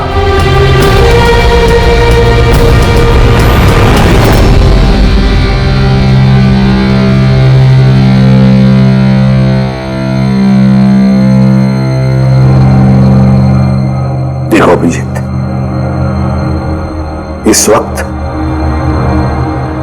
तुम खुद के लिए और दूसरों के लिए भी खतरनाक हो। मैं तुम्हें खुला नहीं छोड़ सकता, मैं तुम्हें नजर कैद में रख रहा हूं, और दया तुम पर नजर रखेगा।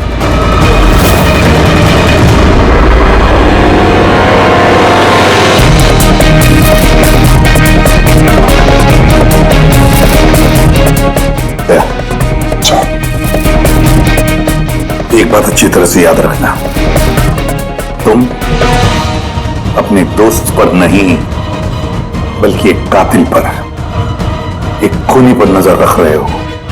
एक ऐसा आदमी जिसका मानसिक संतुलन बिगड़ चुका है।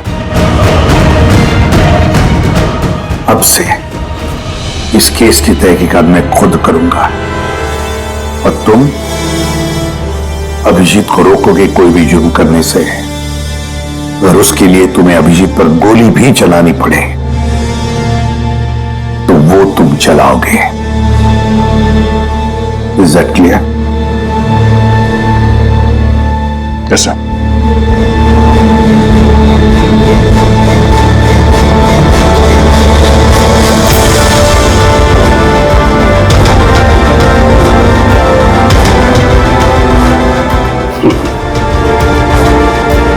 हथकड़ी लगा दो यार। सुना ना, मानसिक संतुलन ठीक नहीं है मेरा। कब क्या कर बैठूं कुछ पता नहीं। रोक लो मुझे, इससे पहले मेरे हाथों कोई और गुनाह हो जाए। रोक लो मुझे यार। आपका ऑफिसर, आपका अपना सीआईडी ऑफिसर मेरी जान के पीछे पड़ा है।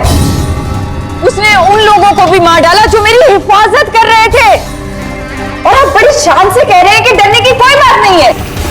वो आपकी नाक के नीचे लोगों का कत्ल कर रहा है और आप अब भी कह रहे हैं कि डरने की कोई बात नहीं है। कमाल है। आप मुझे बताइए कि मैं आप लोगों पर कैसे भरोसा करूं। आज आपका एक ऑफिसर सीरियल किलर निकला है, कल को कोई दूसरा निकल आएगा। बस मंदिरा जी बस, बहुत बोल गई आप। हमारा इंस्पेक्टर अभिजीत एक ईमानदार और बहादुर सिपाही है। अपने देश की रक्षा के लिए और आम आदमी की सुरक्षा के लिए अपनी जान तक कुर्बान कर सकता है, लेकिन एक किलर कभी नहीं बन सकता। हाँ, उस पर इल्जाम जरूर है, 3 खून का इल्जाम है। साबित सिर्फ इतना हुआ है कि अभिजीत का मानसिक संतुलन बिगड़ चुका है। उसे कुछ याद नहीं रहता वो क्या करता है, किससे मिलता है, क्या बोलता है, और उसके बाद में जब नॉर्मल होता है सब कुछ भूल जाता है। इसका मतलब ये नहीं कि वो कोई सीरियल किलर है। मैं पूरी यकीन के साथ कहता हूं, खतरा है आपकी जान को तो वो आपके इन रिश्तेदारों से। एक्सक्यूज मी, सबूत सारे आपके ऑफिसर के खिलाफ मिले हैं और शक आप हम सब पे कर रहे हैं। जी हाँ, मैं आप सब पर शक कर रहा हूं। ऑफिसर तो आप ही का है, वो आप तो उसे ही बचाएंगे। वो तीनों खून इंस्पेक्टर अभिजीत की गन से चली हुई गोलियों से हुए, और आपको लगता है कि ये काम हम में से कोई कर सकता है? अरे हमारे पास आपके ऑफिसर की गन कहां से आएगी?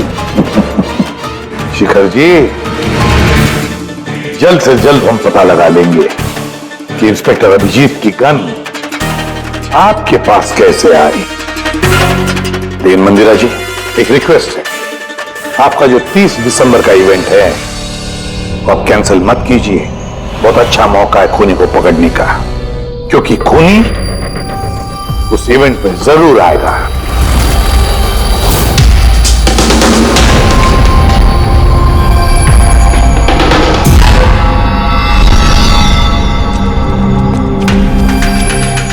सर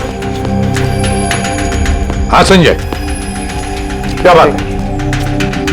आप अभिजीत सर के बारे में कुछ कह रहे थे कि उनके जहन में कोई और शख्सियत घुस जाती है, याददाश्त उनकी, मतलब उन्हें रात के कुछ घंटे याद नहीं रहते। हाँ, बिल्कुल ऐसा ही, एग्जैक्टली ऐसा ही किसी और के साथ भी हुआ था। किसके साथ? हाँ सर, ईशाना। ईशाना? जिस दिन उसने आत्महत्या की उसके कुछ दिन पहले से बिल्कुल ऐसा बर्ताव करने लगी थी वो। क्या? बस अजीब सी हो गई थी वो, खोई खोई रहती थी। जिस दिन आत्महत्या की उसने, उसके कुछ दिन पहले से एक अजीब सा रिंगटोन लगा रखा था उसने अपने फोन पर, और फिर उस दिन अचानक से वो रिंगटोन बजने लगा और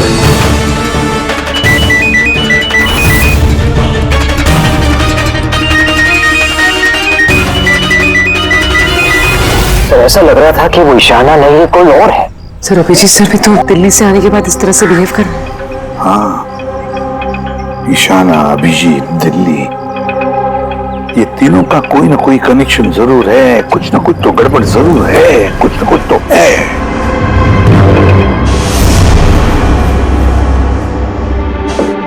कॉफी। अरे पी लो यार, कुछ मिलाया नहीं है। मैं यही हूं और कहीं भागने वाला नहीं। अभिजीत, तुमने हम सबसे ये बात छुपाई क्यों?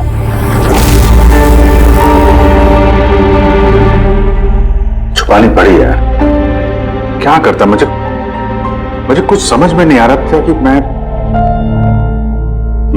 क्या करूं, मेरे साथ क्या हो रहा है। मैं खुद ही कंफ्यूज हूं, तो मैं उसको तुम्हें क्यों फंसाऊं यार, इसलिए और कोई बात नहीं है। मुझ पर भरोसा नहीं रहा या मुझे इस लायक नहीं समझते कि मैं तुम्हारी कोई मदद कर सकता हूं? क्या यार, कैसी बात कर रहा है यार, ऐसा कुछ नहीं है। तो फिर कैसी बात है?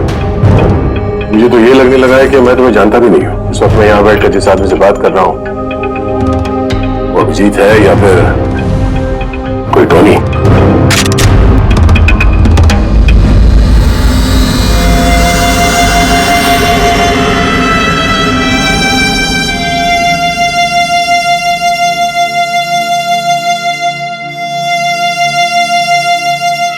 मैं तुम्हें कोई नुकसान नहीं पहुंचाने वाला। अभिजीत हूं या टोनी, सपने में भी नुकसान नहीं पहुंचाऊंगा। गन दिखाने की जरूरत नहीं है। बात यह है ही नहीं कि तुम मुझे कोई नुकसान पहुंचा सकते हो या नहीं। बात यह है कि मैं यहां सिर्फ अपनी ड्यूटी कर रहा हूं और मैं कोई चांस नहीं ले सकता। मैं तो तुम्हें शायद जानता भी नहीं हूं।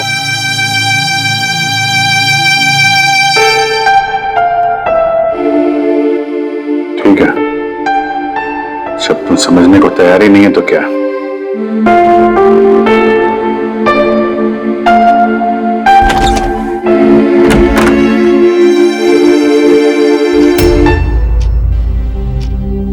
तो डॉक्टर महेश, हमने आपको सारी बात बता दी।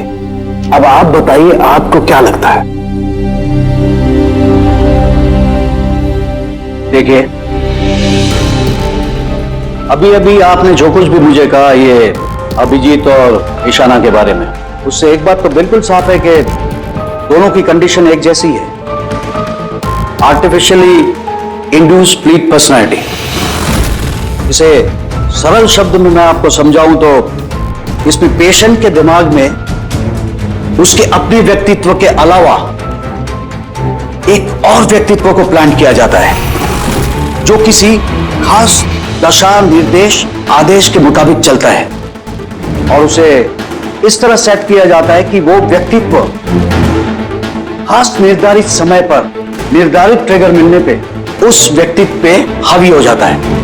और जितनी देर ये हावी रहता है वो पुराने व्यक्तित्व के बारे में ना तो कुछ जानता है और ना ही उसे पुराने व्यक्तित्व के बारे में कोई भी चीजें याद रहती है। ये इंसान का दिमाग है। इस दिमाग के दो मुख्य हिस्से हैं, सचेत मस्तिष्क यानी कि कॉन्शियस स्टेट ऑफ माइंड, जिसमें हम अभी हैं, और अचेत मस्तिष्क यानी कि semi conscious state of mind, जो हम सब सो रहे होते हैं उस वक्त होता है। और कभी कभी जागते हुए भी किसी नशे या किसी दवाई के असर में हमारा अचेत मस्तिष्क एक्टिव होता है। सचेत और अचेत दोनों ही अवस्था में ही दिमाग अलग अलग होते हैं। इस अवस्था में दोनों ही दिमाग जो सोचते हैं, जो बातें, जो यादें, उसे सेव कर लेते हैं। सचेत मस्तिष्क में सेव बातें तो हमें बरसों तक याद रहती हैं, लेकिन अचेत मस्तिष्क में सेव की हुई बातें हमें याद नहीं रहती। डॉक्टर महेश, ये कुछ हिप्नोसिस जैसा, सम्मोहन जैसा, जिसमें इंसान के दिमाग को कंट्रोल करके उससे कुछ भी करवाया जा सकता है एक रोबोट की तरह से, और बाद में किसी खास आवाज से उस सम्मोहन को तोड़ दिया जाता है और इंसान को कुछ भी याद नहीं रहता। नहीं डॉक्टर सोलंकी, सम्मोहन अलग प्रक्रिया है। सम्मोहन में आप आदमी को तभी तक कंट्रोल में रख सकते हैं जब तक वो सम्मोहित अवस्था में है। सम्मोहित अवस्था से एक बार बाहर निकलने के बाद उसे वापस सम्मोहित करना पड़ता है। ये मुद्दा ही बिल्कुल अलग है। यहां पर इंसान के दिमाग में एक घटना जो बिल्कुल घटी नहीं है, एक व्यक्ति जो है ही नहीं, उसे उस इंसान के अंदर डाला जाता है। उसके दिमाग में यह बात फिट की जाती है। अच्छा, तो इसका मतलब है यही सब कुछ तो अभिजीत के साथ हो रहा है। किसी भी तरह से अभिजीत को ट्रिगर मिलता है जिसकी वजह से टोनी जाग जाता है। Exactly sir. रात को अभिजीत के सो जाने के बाद उसको जरूर कुछ आवाजें सुनाई देती होगी जो कि उस टोनी के लिए ट्रिगर हो सकती है। वो आवाज सुनते ही टोनी जाग जाता है, लेकिन अभिजीत वहीं सोया रहता है। टोनी जाग जाता है वो टोनी जो खूनी है, जो दरिंदा है, जो मुजरिम है, और अभिजीत के जानने वालों में से वो किसी को भी नहीं जानता। अगर ऐसा है तो अभिजीत के अंदर के टोनी को भी किसी भी तरह से कमांड दिया गया है मंदिरा को मारने का। तो 30 दिसंबर वाले इवेंट में ये टोनी इसे अंजाम देगा, मंदिरा को मारने की कोशिश करेगा। 2 दिन बाद 30 दिसंबर।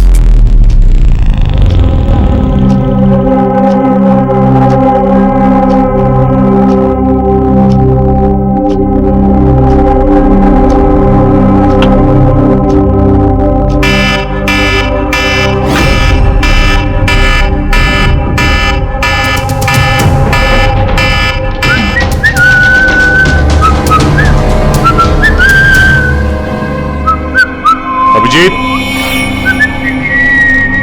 अभिजीत, कहां हो?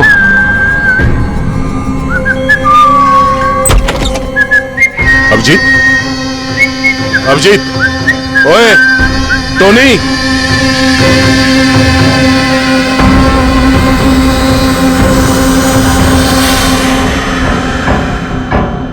कौन है तू? तू अपन के घर में क्या कर रहा है?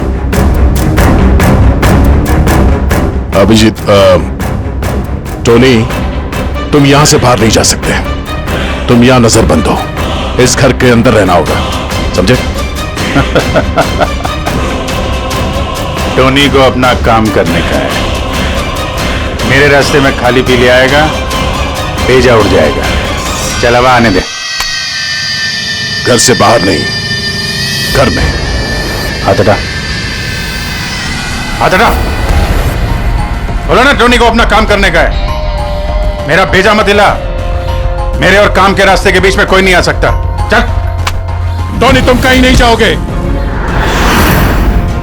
यहीं घर पे रहोगे तुम, समझा? क्या बोला? टोनी पे हाथ उठाया तूने? टोनी पे हाथ उठाया? अभिजीत, अभिजीत, अभिजीत,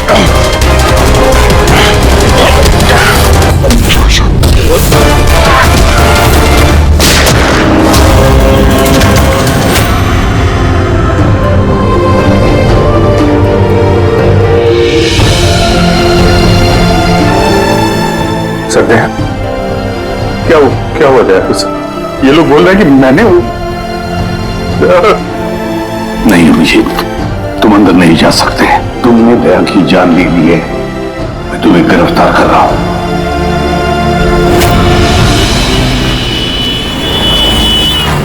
इशाना के फोन रिकॉर्ड्स में डॉक्टर तानिया का नाम कई बार है। आप में से कोई जानता है डॉक्टर तानिया को? आत्महत्या करने से पहले वो डॉक्टर तानिया से मिली थी क्या? ये डॉक्टर तानिया कहीं डेंटिस्ट तो नहीं? इशाना मरने से पहले कई बार एक डेंटिस्ट से मिली थी। मुझे नाम तो नहीं मालूम, पर हो सकता है ये वही हो। जितना मुझे लगता है ये कोई डेंटिस्ट तो नहीं है। कुछ दिनों पहले सीआईडी ऑफिसर अभिजीत यहाँ रुके थे। Yes ma'am.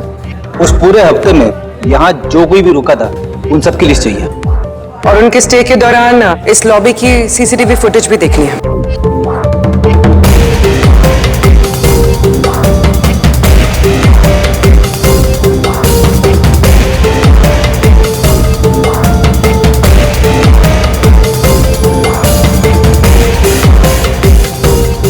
एक मिनट पॉज कीजिए। ये लड़की कौन है जिससे अभिजीत सर बात कर रहे हैं? पूर्वी, इस लिस्ट में डॉक्टर तानिया का नाम है और वो यहीं पे रुकी हुई थी जब तक अभिजीत सर यहाँ पे थे। शायद ये वही लड़की। क्या नाम है इस लड़की का? मैम डॉक्टर तानिया, हफ्ते भर यहीं थी वो। सर, तानिया से तुरंत मिलना होगा। सर, तान्या मुंबई के पैराडाइज होटल में रुकी हुई है। क्या मतलब मुझे टिकट नहीं मिल सकता? लोग, मुझे अभी इसी वक्त इंडिया से बाहर जाना है। Do you understand? Yes. Doctor Tanya? जी, आप कौन? ईशाना, ईशाना की दोस्त, सीआईडी ऑफिसर पूर्वी।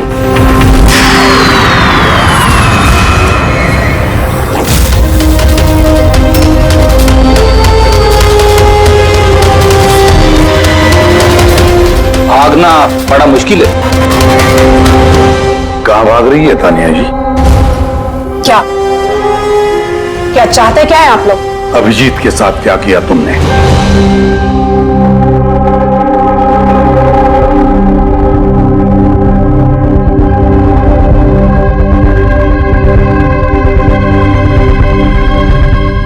ईशाना और अभिजीत के दिमाग के साथ मैंने ही एक्सपेरिमेंट किया है। ईशाना को आत्महत्या करने के लिए और अभिजीत को एक मर्डर करने के लिए मैंने ही प्रोग्राम किया था। कैसे कैसे किया तुमने program? Artificially induced split personality के जरिए मैंने दोनों के दिमाग को सेट किया और अपने सेट शेड्यूल के मुताबिक दोनों को इस तरह प्लान किया कि एक ट्रिगर बजेगा या एक कॉल आएगा, और जब भी ये कॉल आएगा दोनों को वो सारे ऑर्डर्स मानने होंगे किसी भी हाल पे। वो फोन नंबर जहां से उनको फोन आते हैं, किसका नंबर है ये? वो एक पीसीओ का नंबर है। ईशाना ने मुझे ये नंबर दिया था अभिजीत के दिमाग में फीड करने के लिए। क्या कहा? क्या कहा तुमने? अभिजीत के साथ ऐसा करने के लिए ईशाना ने कहा तुम्हें? जी। और फिर ईशाना की खुदकुशी, उसका क्या? उसका क्या? वो भी खुद ईशाना ने ही कहा था मुझसे करने के लिए। What? जी, कहा तो ईशाना नहीं था, बट आई एम श्योर कि इसके पीछे जरूर किसी और का हाथ है जिसके बारे में मैं नहीं जानती। क्यों क्यों करेगी ऐसा वो? ये भी उसकी कोई मजबूरी। हमें किसी भी हालत में अभिजीत को इसमें से निकालना होगा। ले चलो इसे। चलो, वो बाहर नहीं आ सकता। क्यों? मैंने अभिजीत के दिमाग को प्रोग्राम किया है, सम्मोहित नहीं कि जाकर उसका सम्मोहन तोड़ दो। मैंने अभिजीत के दिमाग में खूनी को प्लांट किया है, टोनी को। यही है वो आर्टिफिशियली इंड्यूस्ड पर्सनालिटी जो अब कभी बाहर नहीं निकलेगा। और मैं चाहूं भी तो भी मैं अभिजीत को इससे बाहर नहीं निकाल सकती, क्योंकि अगर मैंने ऐसा किया तो या तो अभिजीत पागल हो जाएगा या उसकी जान भी जा सकती है। मतलब ये कि जब भी ट्रिगर होगा टोनी मंदिरा को मार के रहेगा, और वो तब तक नहीं रुकेगा जब तक वो वाकई मंदिरा को मार नहीं दे, और इसके बीच में जो भी आएगा वो भी मरेगा। मंदिरा को मारने का ट्रिगर क्या है? क्या ट्रिगर है अभिजीत के लिए? ईशाना के केस में ट्रिगर था एक रिंगटोन, और अभिजीत के केस में ट्रिगर है रिमाइंडर टोन, एक खास तरह का बीप जो मैंने अभिजीत के मोबाइल पे सेट कर दिया था। हम अगर अभिजीत मंदिरा को कैसे मारेगा? क्या प्रोग्राम किया है तुमने, बताओ। वो तब तक मंदिरा को चाकू से मारता रहेगा जब तक कि बहुत सारा खून नहीं बह जाता। और कितने बजे के लिए प्रोग्राम किया ये? 10 बजे। माय गॉड, सिर्फ 2 मिनट बाकी है। गिरफ्तार कर लो इसे।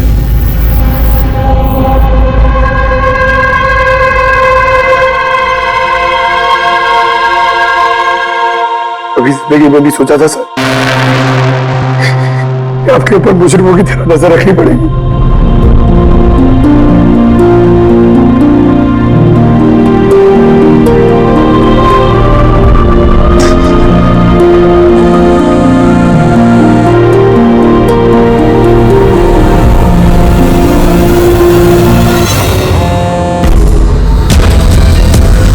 अंकल डैम इट, फोन उठाओ।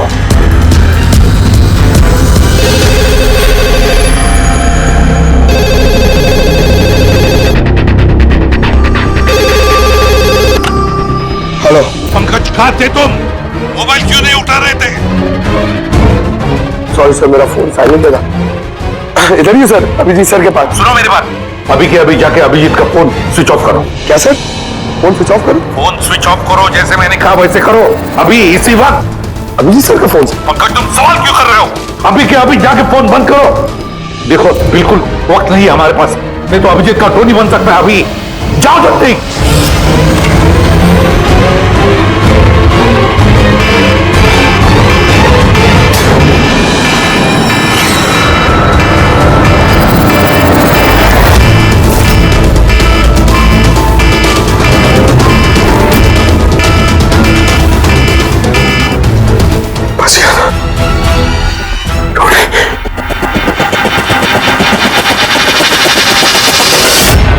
अभिजीत सर, अभिजीत सर कहाँ गए? Abhijeet sir, Abhijeet sir,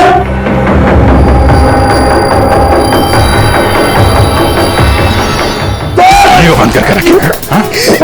Tony को पकड़ेगा तू? टोनी को? जो भी टोनी और मंदिरा के बीच में आएगा वो मरेगा।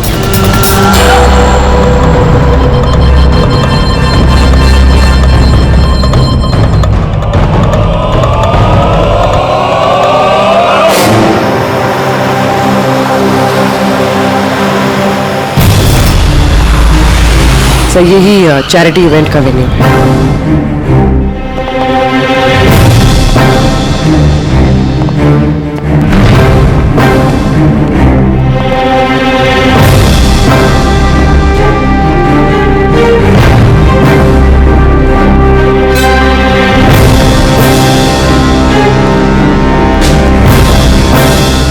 आप लोग रुक जाइए प्लीज।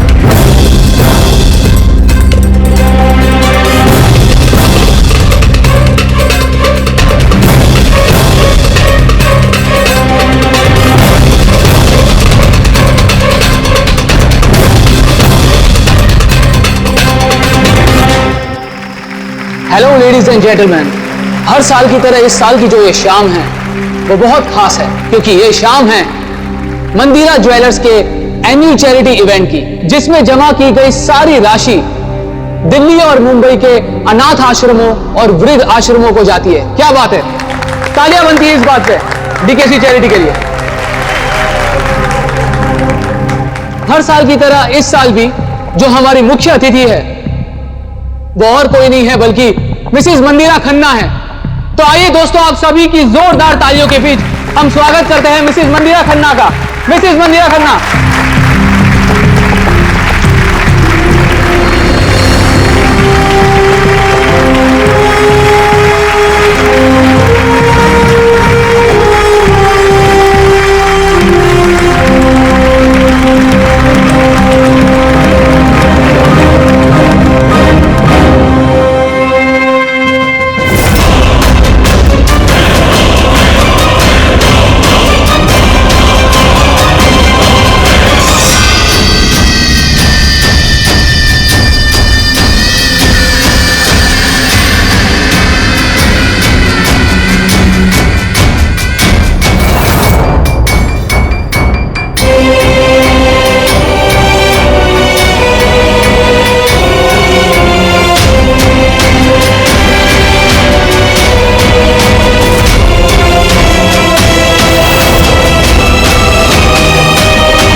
जी सर, भाभी जी सर।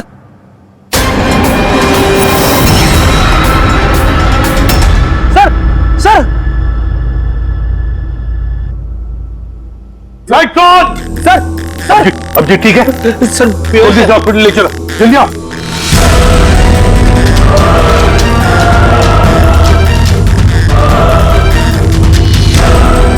दरवाजा खोलो।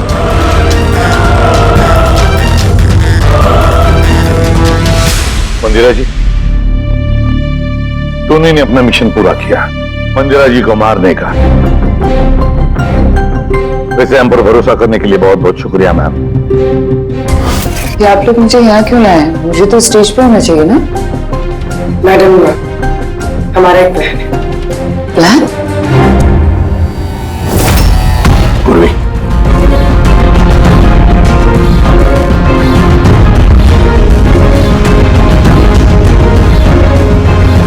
Lights off. Mandira ji,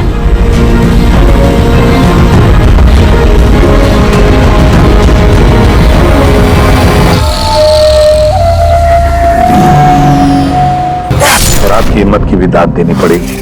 thank you. Mom अब ठीक हो ना? ये सब क्या है? आप लोग हमें ग्रीन रूम में लॉक करके क्या हासिल करना चाहते थे? आखिर खूनी तो कोई और ही निकला ना। सर, आपने ये सब मॉम की जान को खतरे में डालकर किया। अगर सचमुच मॉम को कुछ हो जाता तो वाकई बहुत बड़ा रिस्क था सर, बट आई होप अब खतरा टल गया है। खतरा अभी तक टला नहीं है, क्योंकि इस खेल का असली मास्टरमाइंड अभी तक पकड़ा नहीं गया। कहानी अभी बाकी है।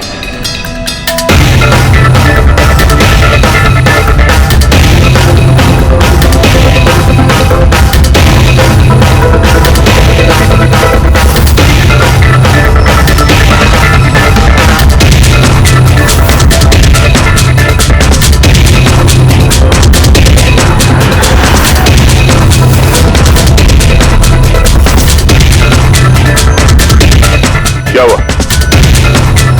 मुझे देख के अच्छा नहीं लगा? कभी कभी कातिल तक पहुंचने के लिए हमें मरना भी पड़ता है। इसका मतलब इनके खून की खबर नाटक थी? मेरी मौत से कातिल बड़ा खुश था कि वो कामयाब हो गया, और उसी समय का हमने फायदा उठाया। हम मंदिरा जी को बचाने में लगे हुए थे और दया मास्टरमाइंड के पीछे लगा था। लेकिन असली मास्टरमाइंड है कौन?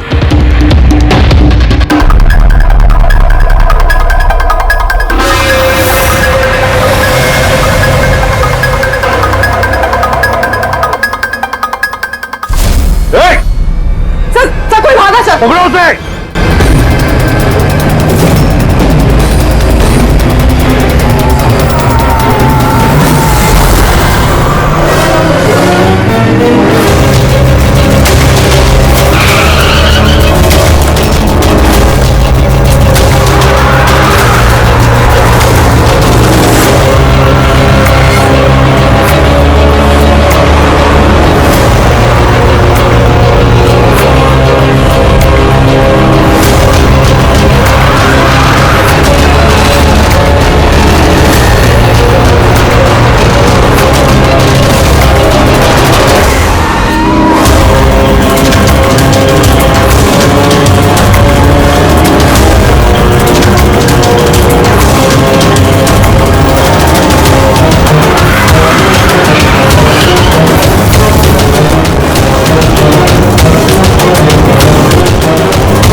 जुर्म करने वालों को रास्ता हमेशा कम पड़ता है।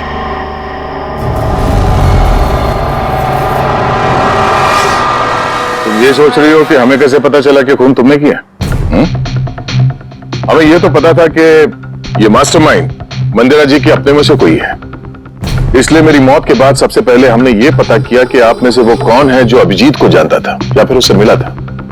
फिर मुझे याद आया कि क्राइम ब्रांच के सेमिनार के लिए अभिजीत दिल्ली गया हुआ था। उस सेमिनार में आने वाले लोगों की लिस्ट देखी मैंने तो मेरा ध्यान कायरा पे गया।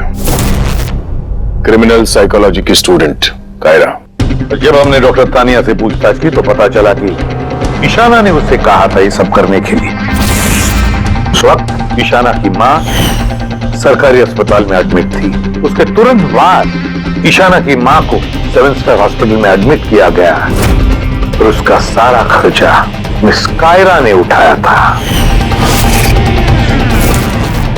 और सबसे बड़ा क्लू वो पीसीओ, जिससे अभिजीत सर को फोन पे ऑर्डर्स मिलते थे। दया सर ने उस पर नजर रखी और वहां पर भी तुम दिखे। Okay fine, I give up. मान गई कि आप लोग बहुत स्मार्ट हैं, लेकिन सर इस बात से तो आप भी एग्री करोगे ना कि मैं भी बहुत स्मार्ट हूं। हाँ, स्मार्ट तो हो तुम। क्रिमिनल साइकोलॉजी की होशियार स्टूडेंट जो अपने सौतेली मां से अपने पूरे परिवार का खून का बदला लेना चाहती थी। लोगों के दिमाग से खेलना, उन्हें अपने चक्कर में फंसाना, ये इनकी खासियत है। तो मुझे लगा कि क्यों ना इन्हीं की तरीके से मार दिया जाए। इसीलिए मैं ईशाना से मिली और फिर डॉक्टर तान्या से मदद ली। She was mad. She wanted to do an experiment. फिर मैंने ईशाना को बहुत समझाया। कई बार समझाने के बाद she was ready. उसने वो एक्सपेरिमेंट अपने ऊपर लिया, लेकिन somehow I was never convinced. मुझे हमेशा कंफ्यूजन रहता था कि वो नहीं कर पाएगी एक्सपेरिमेंट। फिर उसी दौरान मैं दिल्ली में अभिजीत से मिली और उनसे मिलने के बाद मुझे लगा कि इतने सच्चे और ईमानदार पुलिस ऑफिसर के होते हुए ये एक्सपेरिमेंट कोई और क्यों करे। तो मैंने और डॉक्टर तान्या ने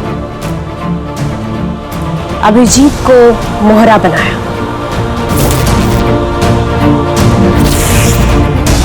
और अपना एक्सपेरिमेंट उन पर किया। और ईशाना हमारे किसी काम की नहीं थी, इसलिए हमने उसे अपने रास्ते से हटा दिया। देखिए, वो जो 2 बॉडीगार्ड, उन्होंने क्या बिगाड़ा था तुम्हारा? उन्हें क्यों मरवाया? ऐसा इसलिए किया क्योंकि सारा इल्जाम अभिजीत पर आ जाए और अभिजीत की बुलेट्स और गन्स हासिल करने के लिए टोनी था ना उसके दिमाग में। तुम इतनी खतरनाक हो सकती हो कायरा, मैं कभी सोच भी नहीं सकती थी। अब पता चल गया ना, तुमने मेरे माँ बाप के साथ, मेरी फैमिली के साथ जो भी किया है, तुम्हें जीने का कोई हक नहीं है। मैंने ये सब इसलिए किया क्योंकि मैं ये प्रूव करना चाहती थी कि इस दुनिया में किसी के भी दिमाग के साथ खेला जा सकता है, चाहे वो सीआईडी ऑफिसर ही क्यों ना हो। तेरा बदले की याद में तुमने एक बहादुर सीआईडी ऑफिसर की जान के साथ खेला है और तो और 4 मासूम लोगों की जानें भी ली। के ईशाना और मंदिरा जी के 2 बॉडीगार्ड। बहुत गलत किया तुमने। कानून तुम्हें कभी माफ नहीं करेगा। तुम्हें तो फांसी होगी, फांसी। आप प्लीज ये सब याद मत करिए, एक बुरा सपना समझकर भूल जाइए।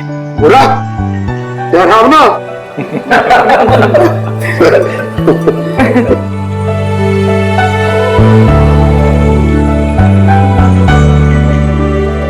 बस मैं भूल जाऊं कि चलो, केस तो सॉल्व हो गया। हाँ, केस तो सॉल्व हो गया, लेकिन क्या? बस अभिजीत के दिमाग में जो टोनी को प्लांट किया गया था वो मकसद पूरा हो गया। अब उसे कोई ट्रिगर्स नहीं आएंगे, कोई कारा की आवाज सुनाई नहीं देगी, जिसकी वजह से अभिजीत टोनी बन जाता था। हाँ, लेकिन बॉस, लेकिन क्या? बॉस, बात यह है कि टोनी अभिजीत के दिमाग में से कभी नहीं जाएगा। क्या? टोनी अभिजीत की पर्सनैलिटी का हिस्सा बन गया है बॉस। कोई नहीं जानता वो कब, कैसे, कहां सामने आ जाएगा।